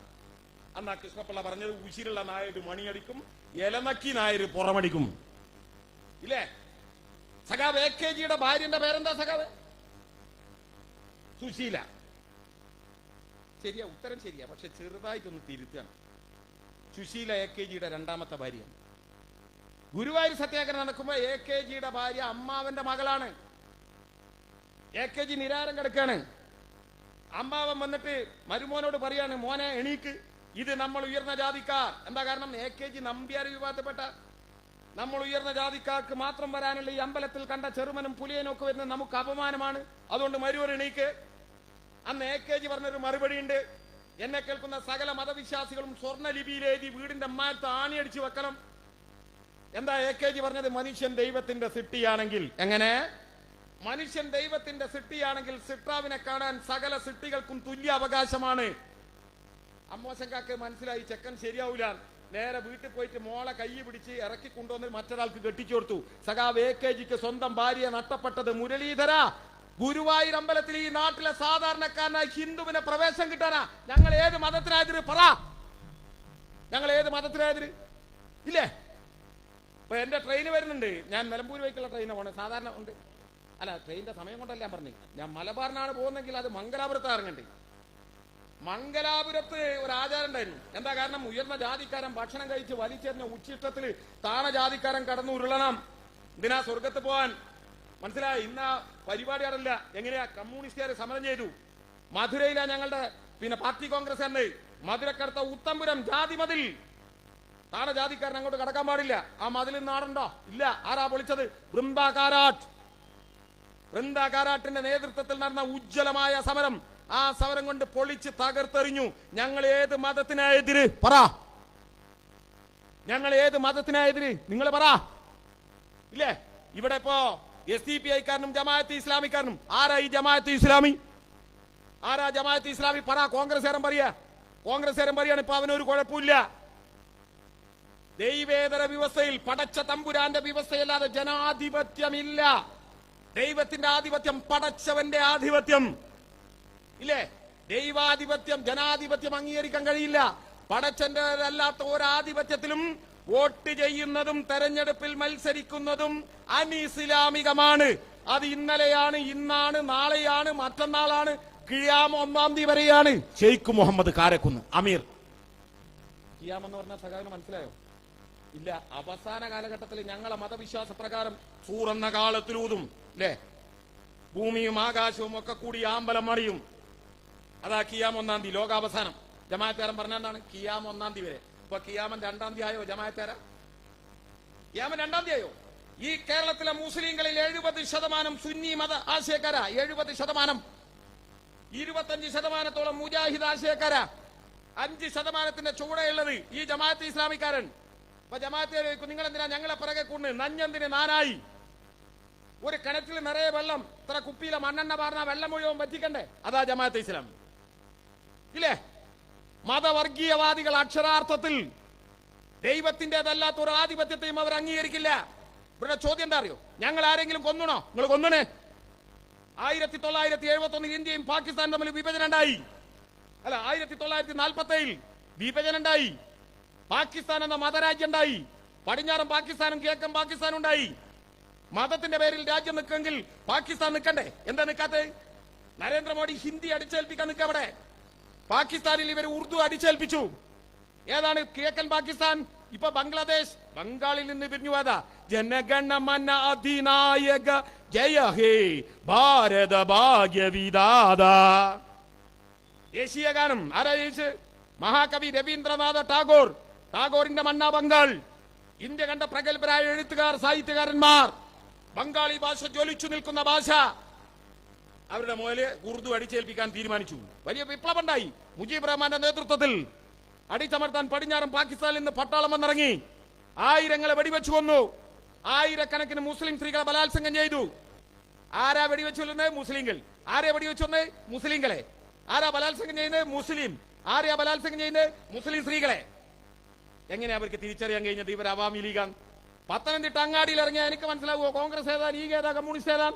പക്ഷെ എന്റെ കൂടെ ഇവിടെയുള്ള ഒരു സഖാവുണ്ടെങ്കിൽ, ഈ സഖാവുണ്ടെങ്കിൽ ഇത് ലീഗാണ്, ഇത് കോൺഗ്രസ് ആണ് ചൂണ്ടിക്കാണിച്ചെന്നാ മതി. ബംഗ്ലാദേശിലെ ജമാഅത്ത് ഇസ്ലാമിന്റെ പണി എന്താ? ചൂണ്ടിക്കാണിച്ചു കൊടുക്കുക. അവാമി ലീഗാരനെ ബലാത്സംഗത്തിനും കൂട്ടക്കൊലക്കും നേതൃത്വം നൽകിയ 6-ലധികം അമീർമാരെ, 100 കണക്കിന് ജമാഅത്തുകാരെ തൂക്കിക്കൊന്നു ബംഗ്ലാദേശിൽ. എന്നിട്ട് പറയാണ് ആരെയും കൊന്നിട്ടില്ല, ഇല്ലേ? ഇതല്ലേ ജമാഅത്ത് ഇസ്ലാമി? ഇതല്ലേ ജമാഅത്ത് ഇസ്ലാമി? ഇപ്പൊ നിങ്ങൾ നോക്ക്, വി ഡി സതീശന്റെ ക്ലീൻ സർട്ടിഫിക്കറ്റ് എന്താ? ജമാഅത്ത് ഇസ്ലാമി ക്ലിയർ ആണ്. ഒരു പഴയതൊക്കെ ഉപേക്ഷിച്ചു. എന്റെ വി ഡി സതീശ വഖഫ് ബില്ല് വന്നു. ഇന്ത്യൻ പാർലമെന്റിൽ വഖഫ് ബില്ല് വന്നു. ആ വഖഫ് ബില്ല് വന്നപ്പോ അതിനെ നഖശികാന്തം എതിർത്തതാരാണ്? നിങ്ങൾ കണ്ടില്ലേ? രാജ്യസഭയിൽ ജോൺ ബ്രിട്ടാസ് ഇങ്ങനെ തീപ്പൊരി പോലെ പ്രസംഗിക്കുമ്പോ ഹാരിസ് ബീരാണ് ഇങ്ങനെ വായി പൊളിച്ചിരിക്കാം. 3-4 ഈച്ച എന്റെ കാഴ്ചപ്പോയിനുള്ളിൽ. ജോൺ ബ്രിട്ടാസിന്റെ പ്രസംഗം കേട്ടിട്ട് വാ പൊളിച്ച് നിൽക്കുക ലീഗിന്റെ MLA മാര്. അമ്മാതിരി പ്രസംഗ ജോൺ ബ്രിട്ടാസ് നടത്തിയേ. എന്നിട്ട് ഇവന്റെ മുദ്രാവാക്യം ഇവിടെ വന്നിട്ട് പിണറായിക്കെതിരെ. ഞാൻ അതിലേക്ക് കിടക്കുന്നില്ല. ഇവന്റെ ജാഥ കരിപ്പൂർ എയർപോർട്ടിലേക്ക്, കോഴിക്കോട്. ഞാൻ പറയട്ടെ, നമ്മൾ നടത്തില്ല വഖഫിനെതിരെ കേരളത്തിൽ മുഴുവൻ തെരുവീതികളിൽ ഇടതുപക്ഷം പ്രകടനം നടത്തി. മുസ്ലിം ലീഗ് കോഴിക്കോട് കടപ്പുറത്ത് നടത്തി. കേരള മുസ്ലിം ജമാഅത്ത് എറണാകുളത്ത് പരിപാടി നടത്തി. ഇതൊക്കെ അന്തസ്സായ പരിപാടിയാണ്. എയർപോർട്ട് ഇതിന്റെ വந்தாയിന്. അപ്പൊ എയർപോർട്ടിലേക്ക് നമ്മൾ യാത്ര നടത്തിയിട്ടില്ലേ? ഉണ്ട്. എന്തിനകത്ത്? കാലിക്കറ്റ് എയർപോർട്ടിലേക്ക് വിമാനം, വിദേശത്തേക്കുള്ള വിമാനം കുറഞ്ഞപ്പോൾ നമ്മൾ എയർപോർട്ടിലേക്ക് യാത്ര നടത്തി. അതിന് പിന്നെ അണ്ടി ഓഫീസിൽ യാത്ര നടത്തിയിട്ട് കാര്യമില്ലല്ലോ, എയർപോർട്ട് പോണ്ടേ ഇല്ലേ? അതുപോലെ വിമാനത്തിന്റെ ചാർജ് വർധനവിന് യാത്ര നടത്തി. കാലിക്കറ്റ് എയർപോർട്ടിലേക്ക് 4 വരി പാതയാണ്, 2 വരി അങ്ങോട്ട്, നടുവിൽ ഡിവൈഡർ. പോലീസ് തടഞ്ഞു. ഇപ്പൊ മനിയാന്ന് ഹർത്താൽ ഉണ്ടായിരുന്നല്ലോ, പണിമുടക്ക്. നമ്മൾ 2 വാഹനങ്ങളെ വിട്ടു. ഒന്നേതാ? ഒന്ന് ആശുപത്രി, മറ്റൊന്നേതാ? വിമാനത്താവളം. എന്താ കാരണം? വിമാനം പോയപ്പോ എന്നെ പണിമുടക്കും, ആ കുടുംബം നശിക്കും. അതുകൊണ്ട് അതിനെ വിടുക. ഒരു ഭാഗത്തൂടെ വണ്ടി പോകുന്നു. അപ്പം ജമാഅത്ത് ഇസ്ലാമിക്കാരന് ചാടി വീണു. തടയാൻ പോലീസ് അടിച്ചു. വളരെ മോശമായി പോയി എന്റെ അഭിപ്രായം. അടിയല്ല, അത്ര പോരായിരുന്നു. നന്നായി കൊടുക്കേണ്ടിയിരുന്നു. കൊടുത്തില്ല, പോട്ടെ. ആ ജാഥയിൽ പിടിച്ച സാധനം കണ്ടു. 2 ചിത്രങ്ങൾ. ആരുടെ ചിത്ര? ഒന്ന് സയ്യിദ് കുത്തുബ്, ഒന്ന് ഹസനുൽ ബന്ന. ജമാഅത്ത് ഇസ്ലാമിന്റെ ഇവിടുത്തെ നേതാക്കളല്ല. ആരാന്നറിയാം നിങ്ങൾക്ക്? ലോക തീവ്രവാദത്തിന്റെ ഉസ്താദുമാ. ജമാഅത്ത് ഇസ്ലാമിന്റെ, SDPI ഉണ്ടോ, മുസ്ലിം ലീഗ് ഉണ്ടോ വെല്ലുവിളിക്കുന്ന ഞാനടക്കമുള്ള മുസൽമാൻ 5 നേരം നമസ്കരിക്കുന്നത് പടിഞ്ഞാറ്റ് തിരിഞ്ഞിട്ടാ. വിശുദ്ധമായ 2 പള്ളികളുണ്ട് സൗദി അറേബ്യയിൽ. ഒന്ന് കഅബാലയം, അന്ത്യപ്രവാചകൻ അന്ത്യവിശ്രമം കൊള്ളുന്ന മദീനയിലെ പള്ളി. നിങ്ങൾ സൗദി അറേബ്യ പോയിട്ട് വെറുതെ തമാശക്കൊന്ന് ഹസനുൽ ബന്ന എന്ന് പറഞ്ഞു നോക്കിയാൽ ഇങ്ങോട്ട് പോരാ. പാസ്പോർട്ടിൽ തല ഉണ്ടാവില്ല, പാസ്പോർട്ടിലല്ല ഹോട്ടൽമേലും ഉണ്ടാവില്ല. മനസ്സിലായി നിങ്ങൾക്ക്? ഏതെങ്കിലും ഒരു അറബ് രാജ്യത്ത്, ഇസ്ലാമിക രാജ്യത്ത് പോയി ഹസനുൽ ബന്ന എന്നൊന്ന് പറ. ജമാൽ അബ്ദുൽ നാസർ, സൂയസ് കനാലിന്റെ യുദ്ധത്തിൽ ജമാൽ അബ്ദുൽ നാസർ വിജയം ഭരിച്ചപ്പോ ജവഹർലാൽ നെഹ്റുവിന്റെ കൂട്ടുകാരനായ ജമാൽ അബ്ദുൽ നാസറിന്റെ പേരിട്ട കൂട്ടത്തിലാണ് എന്റെ പേരും അബ്ദുൽ നാസർ ആയത്. അതാണ് ആലപ്പുഴയിലെ ഈയവ സുഹൃത്ത് നമ്മുടെ ജില്ലാ സെക്രട്ടറി നാസർ സഖാവിന്റെ പേരും അങ്ങനെ വന്നതാ. ഹിന്ദു മുസ്ലിം വ്യത്യാസമൊന്നുമില്ലേ? സന്ദർഭമാണ്. ആ അബ്ദുൽ നാസറിനെ വധിക്കാൻ ശ്രമിച്ചതിന് തൂക്കിക്കൊന്ന മഹാന്റെ പേരാണ് ഹസനുൽ ബന്ന. എന്റെ പ്രിയപ്പെട്ട വി ഡി സതീശ, അൽഗാമിൽ നിങ്ങൾ കണ്ടോ? 23 മനുഷ്യരെ വെടിവെച്ചു കൊന്ന തീവ്രവാദികൾ ഈ കേരളത്തിൽ നിന്നുള്ള രാമചന്ദ്രൻ വെടിയേറ്റ് മരിച്ചതാണ്. ഇല്ലേ? 23 പേരിൽ ഒരാളാണെന്നറിയോ? കാശ്മീരിൽ ഒരു മുസ്ലിം. MA ബേബിയും റഹീം സഖാവും പോയി അവരുടെ ബാപ്പയുടെ ഉമ്മയുടെ അടുത്ത് നിൽക്കുന്നത് നമ്മൾ ചിത്രത്തിൽ കണ്ടു. രാമചന്ദ്രന്റെ മകള് പറഞ്ഞത് കേട്ടിട്ടുണ്ടോ? ജമാഅത്തെ ഇസ്ലാമിക്കാരാത്താൻ എന്റെ അച്ഛനെ എനിക്ക് നഷ്ടപ്പെട്ടു കാശ്മീരിന്റെ മണ്ണിൽ, പക്ഷെ എനിക്ക് 2 സഹോദരന്മാരെ കിട്ടി, അവര് മുസ്ലിങ്ങളാണ്, അവരെ പടച്ച തമ്പുരാൻ കാക്കട്ടെ എന്ന് പറഞ്ഞ രാമചന്ദ്രന്റെ മണ്ണായി കേരളം. രാമചന്ദ്രന്റെ മണ്ണായി കേരളം. ആരാ വെടിവെച്ചിരുന്നത്? കാശ്മീരിലെ തീവ്രവാദികൾ. ആരാണ് കാശ്മീരിലെ തീവ്രവാദികൾ? എന്റെ ട്രെയിൻ പോകുന്നോ കൂടി കാണിക്കാൻ നിന്നാൽ ഈ സഖാവ് പോണ്ടാന്നൊക്കെ പറയും, അത് നോക്കിയോണ്ട് നിന്നാൽ. പക്ഷേ ഞാൻ ഒറ്റൊന്ന് കാണിക്കാം. എന്താ കാരണം അറിയോ? എന്റെ പാർട്ടിയുടെ പേര് CPIM എന്ന, communist party of India Marxist. CPI communist party of India ഇല്ലേ? Indian national Congress, Bharatiya Janata party, Indian union മുസ്ലിം ലീഗ്. ഇന്ത്യ എന്നാ പേര്, ഭാരതം എന്നാ പേര്. ഈ നാടിലെല്ലാ, ഇന്ത്യയിലെല്ലാ സംസ്ഥാനത്തും അങ്ങനെ. ജമാഅത്തെ ഇസ്ലാമി എന്താ? ജമാഅത്തെ ഇസ്ലാമി ഇൻഡ് പോട്ടെ, ഇന്ത്യൻ ജമാഅത്തെ ഇസ്ലാമി, മനുഷ്യന് തിരിയുന്ന ഭാഷ പറയാം. ഇന്ത്യൻ ജമാഅത്തെ ഇസ്ലാമി. ആ ഇന്ത്യൻ ജമാഅത്തെ ഇസ്ലാമിയിൽ കാശ്മീർ പെടില്ലല്ലോ. എന്താ അതിന്റെ മറുപടി? VD സതീശൻ പറ. കാരണം ജമാഅത്തോട് ചോദിക്കേണ്ടി, ഇയാൾ ക്ലിയർ ആക്കിയതാണ്. ഇന്ത്യയിൽ കാശ്മീർ ഉണ്ടോ ഇല്ലേ? ജമാഅത്തെ ഇസ്ലാമി പറ. ജമാഅത്തെ ഇസ്ലാമിയുടെ കാശ്മീർ വേറെയാണ്. ഇത് ഞാൻ പറയല്ല, ജമാഅത്തെ ഇസ്ലാമിയുടെ പ്രബോധനം 50ാം വാർഷിക പതിപ്പ്. ഇതൊക്കെ രേഖകൾ കൊടുത്തിട്ടേ നാസർ കൊളായി പോട്ടോ. ആ കാശ്മീരി ജമാഅത്തെ ഇസ്ലാമി പറയുന്നത് എന്താണെന്നറിയോ? സഖാവിനോട് സാന്ദർഭികമായ ഒരു ചോദ്യം. സഖാവിന് വാഹനമുണ്ടോ? എന്താ ഉള്ളത്? കാറുണ്ടോ? ഉണ്ട്. ബൈക്കുണ്ടോ? ഉണ്ട്. സഖാവിന് കാറുണ്ട്, ബൈക്കുണ്ട്. എനിക്കുണ്ട് ഒരു കാറും ബൈക്കും. കാശ്മീരി ജമാഅത്തെ ഇസ്ലാമി പറയുന്നത് എന്താണെന്നറിയോ? ഞാനല്ല, വായിക്കാം. തായ്വരയിൽ തീവ്രവാദി പ്രവർത്തനം ശക്തപ്പെട്ടതിന് ശേഷം ജമാഅത്തെ ഇസ്ലാമിയുടെ സ്വാധീനം വർദ്ധിച്ചിട്ടുണ്ട്. ഞങ്ങൾക്ക് സ്വന്തമായി 2 തീവ്രവാദി ഗ്രൂപ്പുകളുണ്ട്. ലോറിയുണ്ട്, കാറുണ്ട് എന്ന് പറഞ്ഞാൽ. ഒന്ന് ഹിസ്ബുൽ മുജാഹിദീൻ, ജമാഅത്തെ ഇസ്ലാമി അനുകൂല ഗ്രൂപ്പാണ്. ഇതിനു പുറമെ അള്ളാ ടൈഗേഴ്സ് എന്ന ഒരു സംഘത്തിന് ഞങ്ങൾ രൂപം നൽകിയിട്ടുണ്ട്. ആര്? ഞാനല്ലോ, ജമാഅത്തെ ഇസ്ലാമി. ഇന്ത്യക്കകത്തെ കാശ്മീരിൽ. എന്നിട്ടോ ലോറി ഓണേഴ്സ് അസോസിയേഷൻ ഒക്കെ കേട്ടില്ല നിങ്ങൾ? ലോറി ഉണ്ടായപ്പോൾ അതിന്റെ അസോസിയേഷൻ. വിവിധ തീവ്രവാദി ഗ്രൂപ്പുകളെ ഏകോപിപ്പിക്കുന്നതിൽ ജമാഅത്തിന്റെ പങ്ക് പ്രധാനമാണ്. ലോറി ഓണേഴ്സ് അസോസിയേഷൻ ഞങ്ങളുടെ കയ്യിലാണ്. തീവ്രവാദികളെ നാസർ കൊളായി അല്ല പ്രബോധനം. VD സതീശന്റെ കോൺഗ്രസ് വായിക്ക്. ഇവരാ പഹൽഗാമിൽ വെടിവെച്ചു വന്നത് 23 പേരെ. മനസ്സിലായാലും കേട്ടു? ഈ തീവ്രവാദികളെ കൊണ്ട് നടക്കുക ഈ കേരളത്തിൽ. ആര്? VD സതീശൻ. ഇവര് RSSുമായി നേരിട്ട് ചർച്ച നടത്തിയവർ. നാസർ കൊളായി പറയല്ല. ഇതാ RSSുമായി ജമാഅത്ത് ഇസ്ലാമി നേരിട്ട് ചർച്ച നടത്തിയത്. പ്രബോധനം പറയാ. അവര് പറയുന്ന കാര്യം എന്താ അറിയോ? RSSനെ കുറിച്ച് മുസ്ലിങ്ങൾക്കുള്ള തെറ്റിദ്ധാരണ ഞങ്ങൾ തിരുത്തും. എങ്ങനെ? RSSനെ കുറിച്ച് മുസ്ലിങ്ങൾക്കുള്ള തെറ്റിദ്ധാരണ ഞങ്ങൾ തിരുത്തും. ആര്? ജമാഅത്തെ ഇസ്ലാമി. എന്നിട്ട് കമ്മ്യൂണിസ്റ്റുകാർ നേരെ വിരൽ ചൂണ്ടിട്ട് പറയാണ്, കമ്മ്യൂണിസ്റ്റുകാർ എന്താണ്? കമ്മ്യൂണിസ്റ്റുകാർ സംഘികളാണ്. ഞാൻ അവസാനിപ്പിക്കാം. കാരണം അവസാനിപ്പിക്കാൻ ഞാൻ എന്റെ ട്രെയിൻ പോകും. അതാ പ്രശ്നം. ഈ കേരളത്തിൽ ജമാഅത്തെ ഇസ്ലാമിക്കാരൻ കേട്ടോ, SDPIക്കാരൻ കേട്ടോ, മുസ്ലിം ലീഗുകാരൻ കേട്ടോ, ഈ കേരളത്തിന്റെ ചരിത്രത്തിൽ ഇവിടെ ഇപ്പോ പള്ളിയിൽ ഒരു ബാങ്ക് കൊടുത്തു അല്ലെ? ഒരു ബാങ്ക് ഞാൻ കേട്ടുള്ളൂ, രണ്ടാമത്തത് ആവുന്നേ ഉള്ളൂ. എന്റെ നാട്ടിൽ വാ, നിങ്ങൾ ഇവിടെ ഒരു പള്ളിയിലെ ബാങ്കല്ലേ? 5 പള്ളിയുണ്ട് എന്റെ അങ്ങാടി. APക്കൊന്ന്, ഈക്കൊന്ന്, മുജാഹിദിനൊന്ന്, ജമാഅത്തിനൊന്ന്, പ്രവാചകന് ശേഷം നബി ഉണ്ട് എന്ന് പറയുന്ന അഹമ്മദിയാക്കളുണ്ട് ഞങ്ങളെ നാട്ടിൽ. എല്ലാവരും ഉണ്ട്, എല്ലാവർക്കും പള്ളി ഉണ്ടാക്കാം. പക്ഷെ ഈ കേരളത്തിൽ പള്ളി ഉണ്ടാക്കാൻ കഴിയില്ലായിരുന്നു. എന്താ കാരണം? അത് പറയണമെങ്കിൽ ഒരുപാട് പിറകിലേക്ക് വേണം. ഞാൻ ഓടിച്ചു പോവാം.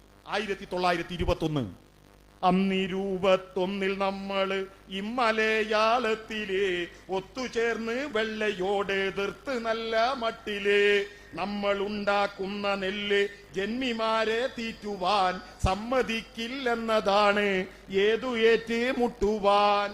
നമ്മളുടെ കാശ് വാങ്ങി ഇംഗ്ലണ്ടിലേക്ക് അയക്കുവാൻ സമ്മതിക്കില്ലെന്നതാണ് ഏതു ഏറ്റ് മുട്ടുവാൻ.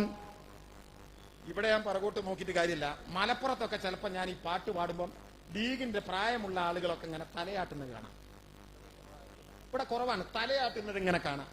പാവങ്ങൾ വിചാരിച്ചത് മോയിൻകുട്ടി വൈദ്യർ എഴുതിയതാണെന്ന. അല്ല. 1921 100ാം വാർഷികം കേരളത്തില് നമ്മൾ ആചരിച്ചു. കമ്മ്യൂണിസ്റ്റുകാർ, ജമാഅത്തെ ഇസ്ലാമി ആചരിച്ചു, SDPI ആചരിച്ചു, മുസ്ലിം ലീഗ് ആചരിച്ചു. അവർ ഈ പാട്ട് പാടി. അവര് വിചാരിച്ചത് ഇത് മോയിൻകുട്ടി വൈദ്യർ എഴുതിയതാണ്. എന്റെ കേട്ടോ എന്റെ പ്രിയപ്പെട്ട ലീഗ്, ഒരു മോയിൻകുട്ടി വൈദ്യർ എഴുതിയല്ല. ഈ വരികൾ എഴുതിയാരറിയോ? സഖാവ് കമ്പളത്ത് ഗോവിന്ദൻ നായർ എന്ന കമ്മ്യൂണിസ്റ്റുകാരൻ എഴുതിയ വരികളത്. എഴുതിയതിന് ബ്രിട്ടീഷ് പോലീസുകാർ എന്താ എഴുതിയത്? പിടിച്ചുകൊണ്ടിട്ട് അടിച്ചിട്ട് കൈകാലുകൾ തകർത്ത് കളഞ്ഞു വിരല്. ഈ കവിത പ്രസിദ്ധീകരിച്ചതിന് ചരിത്രത്തിൽ ആദ്യമായി ദേശാഭിമാനി പത്രം ബ്രിട്ടീഷുകാർ അടച്ചുപൂട്ടി. ദേശാഭിമാനി ചരിത്രത്തിൽ ആദ്യമായി അടച്ചുപൂട്ടിയത് ഈ കവിത പ്രസിദ്ധീകരിക്കാനാ. ഞങ്ങൾ ബ്രിട്ടീഷുകാർക്കെതിരെ കമ്മ്യൂണിസ്റ്റുകാര് മലബാറിൽ ഈ കർഷക സമരത്തിന് അനുകൂലമായി പ്രവർത്തിച്ചപ്പോൾ ലീഗ് പാടിയ ഒരു പാട്ടുണ്ട്. പൊട്ടിപ്പുറം പുണ്ണാക്കുവാനുളരണ്ട, പോലീസുകാരുടെ തല്ലുകൊണ്ടിളിയണ്ട, ഒട്ടും സ്വയം രാജ്യത്തിനായി തുനിയണ്ട, ഒരു കാലവും അത് താരുകില്ല മഹാരാജൻ. മഹാരാജാവ് സ്വാതന്ത്ര്യം തരില്ല. ഞാൻ വിശദീകരിക്കട്ടെ, മനസ്സിലായി? മഹാരാജാവ് സ്വാതന്ത്ര്യം തരില്ല. അതുകൊണ്ട് സ്വാതന്ത്ര്യം പറഞ്ഞ് റോട്ടുമേൽ ഇറങ്ങണ്ട. റോട്ടുമേൽ ഇറങ്ങിയ പോലീസുകാരുടെ തല്ലുകൊണ്ട് ഇളിയണ്ട. തല്ലുകൊണ്ട് ഇളിയണ്ട. ആരാ വിളിച്ചത്? ലീഗ്. ആരാ വിളിച്ച? ലീഗ്. 1921 ഒറ്റ ചോദ്യം ലീഗിനോട്, SDPക്കാരനോട്, ജമാഅത്ത് ഇസ്ലാമിക്കാരനോട്. ബ്രിട്ടീഷുകാർ ഇന്ത്യ വിട്ടുപോകുന്നതിന് മുമ്പ് 921 അനുകൂലിച്ച് ഒറ്റ വരി നിങ്ങൾ പ്രസംഗിച്ചോ, എഴുതിയോ?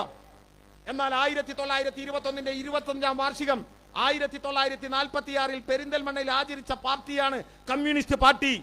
അന്ന് പാർട്ടി എടുത്തൊരു പ്രമേയമുണ്ട്, ആഹ്വാനവും താക്കീതും. എന്താ ആഹ്വാനം? കർഷക സമരത്തിൽ നിന്ന് പ്രചോദനം ഉൾക്കൊള്ളുവാനുള്ള ആഹ്വാനം. എന്താ താക്കീത്? ആ സമരം ചില സ്ഥലങ്ങളിൽ വഴിമാറിപ്പോയിട്ടുണ്ട്, ഹിന്ദുക്കളെ കൂട്ടക്കൊല ചെയ്തിട്ടുണ്ട്, മതം മാറ്റിയിട്ടുണ്ട് നിർബന്ധിച്ച് 921. അതിനെതിരെയുള്ള താക്കീത്. അത് അന്ന് ഇന്നും പറയും കമ്മ്യൂണിസ്റ്റ് പാർട്ടി.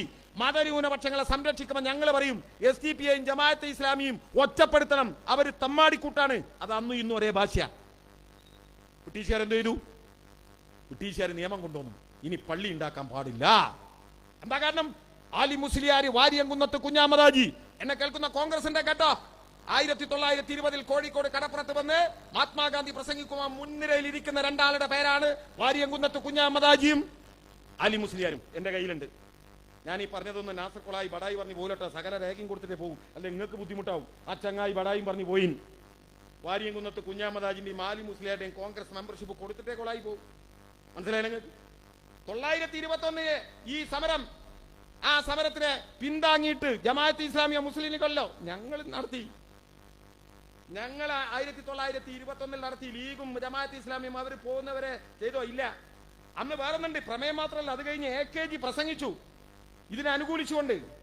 AKGയെ പുറത്ത് കാവലെന്ന ബ്രിട്ടീഷ് പോലീസുകാർ അറസ്റ്റ് ചെയ്തു, കണ്ണൂർ ജയിലിട്ടു. 47 സ്വാതന്ത്ര്യം കിട്ടി, AKGയെ തുറന്നു വിട്ടില്ല. അതുകൊണ്ടാണ് 32ാം സെല്ലിൽ നിന്ന് പുറത്തിറങ്ങി കണ്ണൂരിന്റെ ജയിലിന്റെ മുറ്റത്ത് സഖാവ് AKG ഇന്ത്യയുടെ ദേശീയ പതാക ഉയർത്തിയത്. ഞാൻ അതിന്റെ വിശദീകരണത്തിലേക്ക് കിടക്കുന്നില്ല. 1940 ആഗസ്റ്റ് 15 ഇന്ത്യക്ക് സ്വാതന്ത്ര്യം കിട്ടി. കോൺഗ്രസ് ഇന്ത്യ ഭരിച്ചു. പള്ളി ഉണ്ടാക്കാനുള്ള നിയമം കൊണ്ടുവന്നോ? കോൺഗ്രസ് കൊണ്ടുവന്നില്ല. 50 ഇന്ത്യ റിപ്പബ്ലിക്കായി, മദിരാശി ഗവൺമെന്റ് ഉണ്ടായി. ലീഗിന് 6 MLA മാർ, ഉപ്പി സാഹിബ്, സീതി സാഹിബ്, പോക്കര് സാഹിബ്, ചടയൻ സാഹിബ്, മറ്റേ സാഹിബ്, മർച്ചേ സാഹിബ് 6 പള്ളി ഉണ്ടാക്കാനുള്ള നിയമം കൊണ്ടുവന്നില്ല. മലബാറിലെ മുസ്ലിങ്ങൾ നടന്ന് ചെരുപ്പ് തേഞ്ഞ് 1956 നവംബർ 1 കേരളം ഉണ്ടായി. 57 ഞാൻ നേരത്തെ പറഞ്ഞ തെരഞ്ഞെടുപ്പുണ്ടായി. EMS കേരളത്തിന്റെ മുഖ്യമന്ത്രിയായി. ഞാൻ നേരത്തെ പറഞ്ഞ നിയമമൊക്കെ ഉണ്ടാക്കി. ഏപ്രിൽ 25 പട്ടാമ്പിക്കടുത്ത പുലാമന്തോളിൽ ജന്മനാട്ടിൽ EMS സ്വീകരണം കഴിഞ്ഞ് പിന്നെ EMS തിരിച്ചു പോകുമ്പോൾ പുലാമന്തോളിലെ മുസ്ലിങ്ങൾ പടച്ചോൻ കാത്തിട്ട് അന്നും ഇന്നും പുലാമന്തോളിൽ മുസ്ലിം ലീഗ് എന്ന് പറഞ്ഞ സാധനേ അല്ല. മുസ്ലിങ്ങൾ നിവേദനം കൊടുത്തു EMSന്, സഖാവെ പള്ളി ഉണ്ടാക്കാൻ കഴിയുന്നില്ല, പരിഹാരം ഉണ്ടാക്കണം.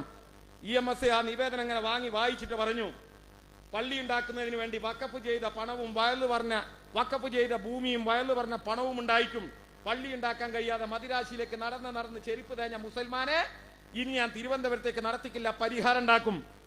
ഒരു മാസം കഴിഞ്ഞു. മെയ് 25 പരിഹാരം ഉണ്ടായില്ല. മെയ് 30 പരിഹാരം ഉണ്ടായില്ല. ജൂൺ മാസത്തിലേക്ക് കടന്നു. 7-ാം തീയതി ജൂൺ 7 ഉത്തരവിന്റെ കോപ്പി അത്. അതുകൊണ്ടാണ് പറഞ്ഞത് നാസർ കൊളായി ബടായി വിട്ട് പോലാൻ. ഇതിന്റെ ഓർഡർ നമ്പർ എത്ര അറിയോ? MA 4/14/10/57/PD. അങ്ങനെയാ മലബാറിൽ പള്ളി ഉണ്ടായത്. ഈ കേരളത്തിലെ മുസൽമാനെ പള്ളി ഉണ്ടാക്കിയ ഞങ്ങൾ കമ്മ്യൂണിസ്റ്റുകാർ. നിങ്ങളെ ഭാഷയെ പറഞ്ഞ ജാതി മതവും ചാത്തനും പോത്തനും ഇല്ലാത്ത കമ്മ്യൂണിസ്റ്റുകാരൻ. മനസ്സിലായി നിങ്ങൾക്ക്? പിന്നെ മലപ്പുറം നീർച്ച നിരോധിച്ചു ബ്രിട്ടീഷുകാർ. എന്താ നേർച്ച? കുണ്ടോട്ടി നീർച്ച കൊടുവിൽ വരല്, തട്ടാൻ വരവാ. ഹിന്ദു മുസ്ലിമും ഒരുമിച്ച് തന്നെ, അത് ഇവർക്ക് കണ്ടുകൂടാ. ആ നിരോധനം പിൻവലിച്ചു 57 EMS ഗവൺമെന്റ്. ഇപ്പൊ പിന്നെ സ്പോർട്സ് കൗൺസിലിന്റെ ഒരാളുണ്ടായിരുന്നല്ലോ അവിടെ ഇരിക്കുന്നു. അപ്പൊ ഷറഫ് അലിയുടെ സുഹൃത്താന്ന് പറഞ്ഞു. എങ്ങനെ ഷറഫ് അലി ഈ പിന്നെ ഫുട്ബോൾ താരമായെന്നറിയുന്നത്? ഇവിടെ ഒരു MSP കമാൻഡന്റാ ഷറഫ് അലി. MSP എന്തുണ്ടാക്കിയ? Malabar special police. എന്തിനാ മലബാറിലേക്ക് മാത്രം ഒരു സ്പെഷ്യൽ? ഒറ്റ പോലീസല്ലോ സ്പെഷ്യൽ, അത് ഇത് മാത്രം. മലബാർ കലാപം അടിച്ചമർത്താൻ ബ്രിട്ടീഷുകാരെ നിയമം കൊണ്ടുവന്നു. എന്താ നിയമം? മാപ്പിളാരെ എടുക്കാൻ പാടില്ല. ഓലത്തി ന്യായമുണ്ട്. മാപ്പിള കലാപം അടിച്ചമർത്താൻ മാപ്പിളാരെ പോലീസാക്കാൻ പറ്റും? പറ്റില്ല. 47 കോൺഗ്രസ് ഇന്ത്യ ഭരിച്ചു, നിയമം മാറ്റിയോ? മാറ്റിയില്ല. 50 മദ്രാശി ഗവൺമെന്റ് വന്നു, നിയമം മാറ്റിയോ? മാറ്റിയില്ല. ആര് മാറ്റി? 57 EMS ഗവൺമെന്റ് നിയമം കൊണ്ടുവന്നു MSPയിലേക്ക് മുസ്ലിങ്ങൾക്ക് പ്രവേശനം. അങ്ങനെയാണ് ഷറഫ് അലി അടക്കമുള്ള 100 കണക്കിന് മുസ്ലിങ്ങൾ MSPയിലേക്ക് വന്നു. MSPയുടെ കമാൻഡന്റായി പിരിഞ്ഞ ഷറഫ് അലി ഇപ്പൊ സ്പോർട്സ് കൗൺസിലിന്റെ പ്രസിഡന്റാ. അതാ ഞങ്ങൾ ഇന്ന് സംസാരിച്ച്. ആരാ കൊണ്ടുവന്ന് നിയമം? ഞങ്ങള് ഇല്ലേ? എന്താ പോരായിക പറങ്ങള്? 1900 ഇനി ഞാൻ നീട്ടൂല, ചുരുക്കാം, കാരണം അത് കൂടി പറയുമ്പോൾ ഒരുപാട് സമയം പിടിക്കും. 1967 ഗവൺമെന്റ്, ഞാൻ നേരത്തെ പറഞ്ഞു, അറബി ഉറുദു ഭാഷാധ്യാപകരെ നിയമിച്ചു.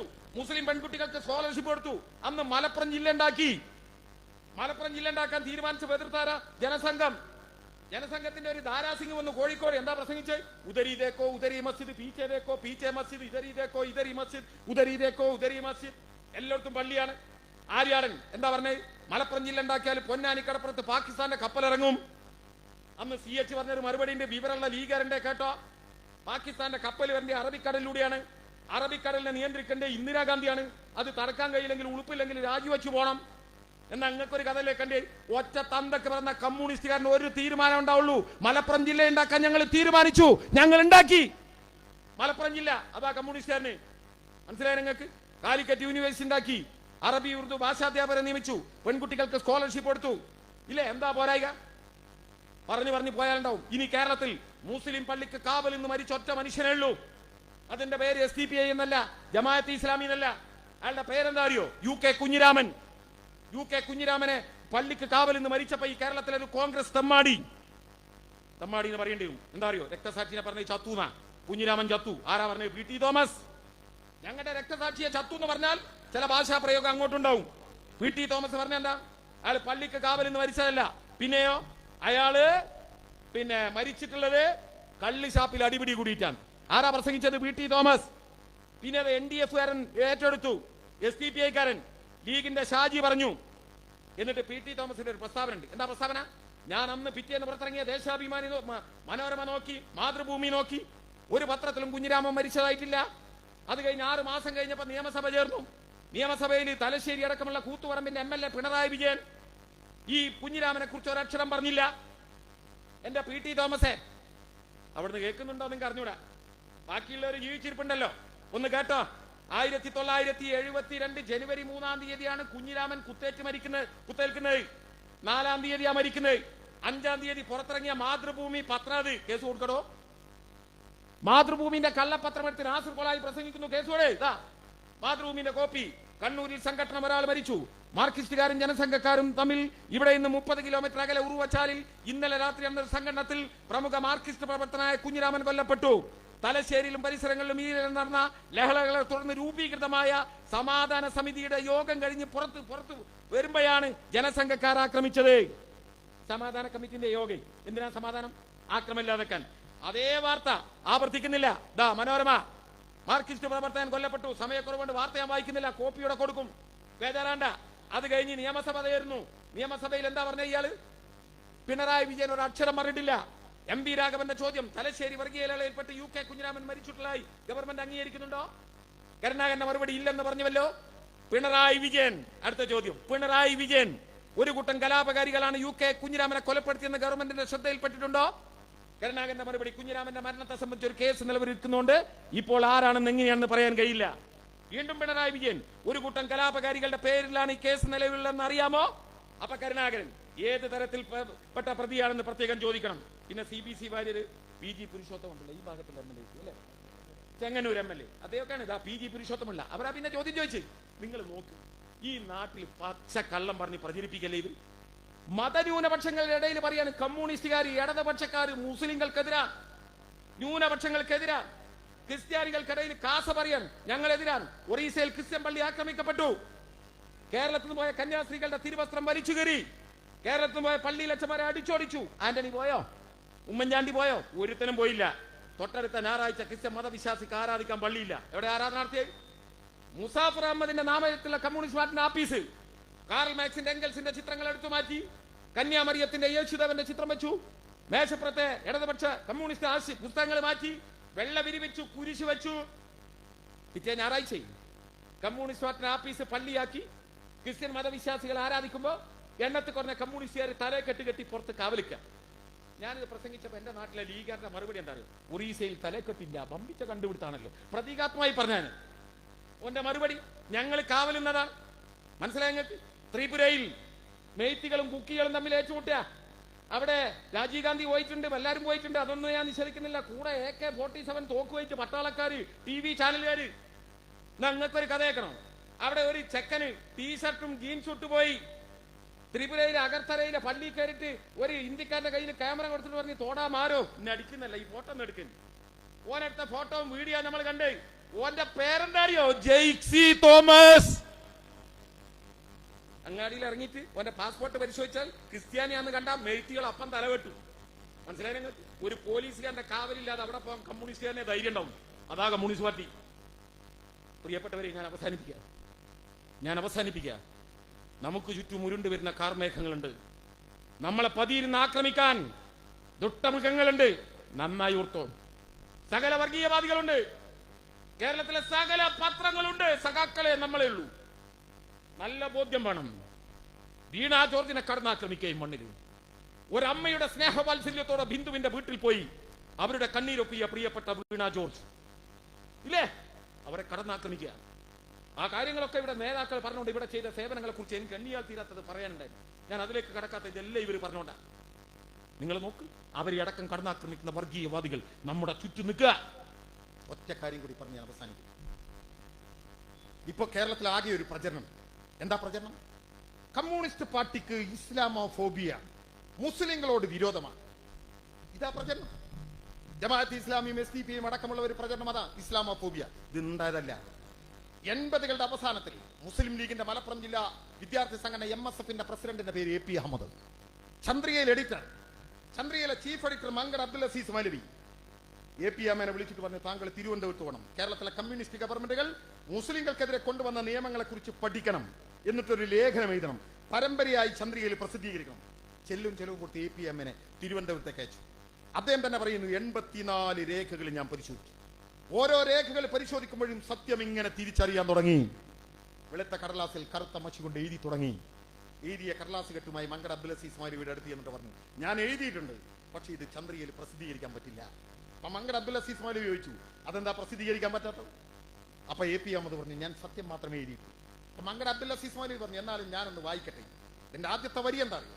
വാളയാർ ചെക്ക് പോസ്റ്റിനപ്പുറത്ത് പുഴുക്കളെ പോലെ ജീവിക്കുന്ന മുസൽമാന് ഈ കേരളത്തിനകത്ത് നട്ടെല്ലൊന്ന് വൃത്തി ജീവിക്കാൻ ഒരു കാരണക്കാരനുണ്ടെങ്കിൽ അയാളുടെ പേര് ഏലംകുളം മനക്കൽ ശങ്കരൻ നമ്പൂതിരിപ്പാട് എന്നാണ്.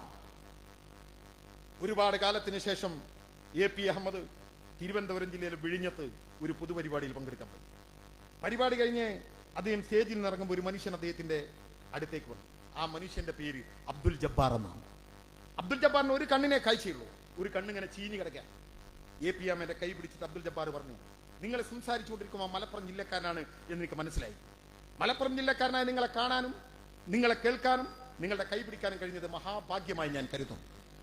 അപ്പോ AP അഹമ്മദ് അബ്ദുൽ ജബ്ബാറിനോട് ചോദിച്ചു, അതെന്താ മലപ്പുറം ജില്ലക്ക് ഇത്ര വലിയ പ്രത്യേകത? ഒറ്റക്കണ്ണനായ അബ്ദുൽ ജബ്ബാർ പറഞ്ഞു, ഞാൻ ഈ ഭൂമിയിലേക്ക് ജനിച്ചു വീണ നാള് മുതൽ എന്റെ 2 കണ്ണിനും കാഴ്ചയില്ലായിരുന്നു. ഞാൻ ഈ ലോകത്തെ കണ്ടിട്ടില്ല, നീലാകാശത്തെ കണ്ടിട്ടില്ല, വസന്തകാലത്തെ കണ്ടിട്ടില്ല, പൂക്കളെ കണ്ടിട്ടില്ല. പക്ഷേ ഇന്ന് എനിക്കൊരു കണ്ണിന് കാഴ്ചയുണ്ട്. ഞാൻ ഈ ലോകത്തെ കാണുകയാണ്, ആകാശത്തെ, പൂക്കളെ, വസന്തകാലങ്ങളെ എല്ലാം കാണുകയാണ്. ഈ കണ്ണെനിക്ക് ദാനം ചെയ്തത്, ഈ കണ്ണ് ഒരാൾ എനിക്ക് ദാനം ചെയ്തതാണ്. ആ ദാനം ചെയ്തയാള് മലപ്പുറം ജില്ലയിലുള്ളതാണ്. അവരുടെ പേര് പറഞ്ഞാൽ ഒരുപക്ഷെ നിങ്ങൾക്ക് മനസ്സിലാവും. അവരുടെ പേര് ആര്യ അന്തർജനം എന്നാണ്. കേരളത്തിന്റെ ആദ്യത്തെ മുഖ്യമന്ത്രി സഖാവ് EMSന്റെ ഭാര്യ ആര്യ അന്തർജനം ദാനം ചെയ്ത കണ്ണുകൊണ്ട് ഈ ലോകത്തെ കണ്ട അബ്ദുൽ ജബ്ബാർ AP അമ്മേനോട് സംസാരിച്ചുകൊണ്ടിരിക്കുമ്പോൾ തൊട്ടടുത്ത പള്ളിയിൽ ബാങ്ക് കൊടുത്തു. അബ്ദുൽ ജബ്ബാർ പള്ളിയിലേക്ക് ഓടി. നമസ്കാരം കഴിഞ്ഞ് തിരിച്ചു വരുമ്പോൾ കാറ് കയറാൻ തുടങ്ങുന്ന AP അമ്മേന്റെ കൈ പിടിച്ചിട്ട് പറഞ്ഞു, നിങ്ങളോട് സംസാരിച്ചുകൊണ്ടിരിക്കുമ്പോൾ ഞാൻ പെട്ടെന്ന് ഓടിപ്പോയി തെറ്റിദ്ധരിക്കരുത്. എന്റെ 2 കണ്ണിനും കാഴ്ചയില്ലാത്ത കാലത്ത് ഞാൻ പള്ളിയിലേക്ക് പോകാറില്ല. ഇപ്പൊ എന്റെ ഒരു കണ്ണിന് കാഴ്ചയുള്ളത് കൊണ്ട് ഞാൻ പള്ളിയിലേക്ക് നമസ്കരിക്കാൻ പോകും. അങ്ങനെ പോയതാ. 5 നേരത്തെ നമസ്കാരം കഴിഞ്ഞ് ഞാൻ മുട്ടുകുത്തി പടച്ച തമ്പുരാനോട് ഞാൻ പ്രാർത്ഥിക്കും, പടച്ചവനെ, എന്റെ കണ്ണിന് കാഴ്ച നൽകിയ ആര്യ അന്തർജനത്തെ നീ സ്വർഗ പൂങ്കാവനത്തിൽ പ്രവേശിപ്പിക്കണമേ എന്ന്. ഒറ്റക്കണ്ണനായ അബ്ദുൽ ജബ്ബാറിന്റെ പ്രാർത്ഥന പടച്ചവന്മാർ കേൾക്കുമെന്ന് എനിക്ക് അറിഞ്ഞൂടാ. പക്ഷേ പ്രിയപ്പെട്ടവരെ, വർത്തമാനകാലം വളരെ ഗുരുതരമാണ്, വളരെ ഗുരുതരമാണ്. ഈ അടുത്ത കാലത്ത് ഒരു പണ്ഡിതന്റെ പ്രസംഗം ഞാൻ കേൾക്കാനിടയായി. ഏത് മതത്തിൽപ്പെട്ട പണ്ഡിതൻ എന്നൊന്നും നിങ്ങൾ എന്നോട് ചോദിക്കരുത്. ആ പണ്ഡിതൻ പറഞ്ഞതറിയോ? നിങ്ങളുടെ ഭാര്യയ്ക്ക് ഒരു അസുഖം വന്നാൽ നിങ്ങളെ ഡോക്ടറെ കാണിക്കാൻ പോകുമ്പോ നമ്മുടെ മതത്തിൽപ്പെട്ട പെണ്ണുങ്ങളായ ഡോക്ടർമാരുണ്ടോ നോക്കണം. നമ്മുടെ മതത്തിൽപ്പെട്ട പെണ്ണുങ്ങളായ ഡോക്ടർമാരില്ലെങ്കിൽ നമ്മുടെ മതത്തിൽപ്പെട്ട ആണുങ്ങളായ ഡോക്ടർമാരുണ്ടോ നോക്കണം. നമ്മുടെ മതത്തിൽപ്പെട്ട ആണുങ്ങളായ ഡോക്ടർമാരും ഇല്ലെങ്കിൽ നിങ്ങൾ ഇതര മതത്തിൽപ്പെട്ട ഡോക്ടർമാരെ കാണിക്കാവൂ. എങ്ങനെയുണ്ട് നമ്മളെ നാട്? ഉഷാറല്ലേ? നിങ്ങളെ അഭിപ്രായം ഉഷാറല്ലേ? സ്വന്തം ഭാര്യക്ക് അസുഖം വന്നാൽ മരണമല്ല പ്രശ്നം, അസുഖം മൂർജിച്ച് മരണമല്ല പ്രശ്നം. പിന്നെന്താ പ്രശ്നം? പരിശോധിക്കുന്ന ഡോക്ടറുടെ മതമാണ് പ്രശ്നം, മതമാണ് പ്രശ്നം. ആ പണ്ഡിതനോട് എനിക്ക് ഒറ്റ കാര്യം പറയണം. താങ്കൾക്കൊരു കുട്ടിയുണ്ടെങ്കിൽ, ആ കുട്ടി നന്നായി പഠിക്കുന്ന കുട്ടിയാണെങ്കിൽ, അങ്ങനെ പഠിച്ച് ആ കുട്ടിക്ക് MBBS പ്രവേശനം കിട്ടിയെങ്കിൽ, അങ്ങനെ കിട്ടിയത് തൃശൂർ മെഡിക്കൽ കോളേജിലാണെങ്കിൽ, ലോകത്തിലെ എല്ലാ മെഡിക്കൽ കോളേജും പോലെ തൃശൂർ മെഡിക്കൽ കോളേജിലും മനുഷ്യ ശരീരത്തെ കുറിച്ച് പഠിപ്പിക്കുന്ന ഒരു ക്ലാസ് മുറിയുണ്ട്.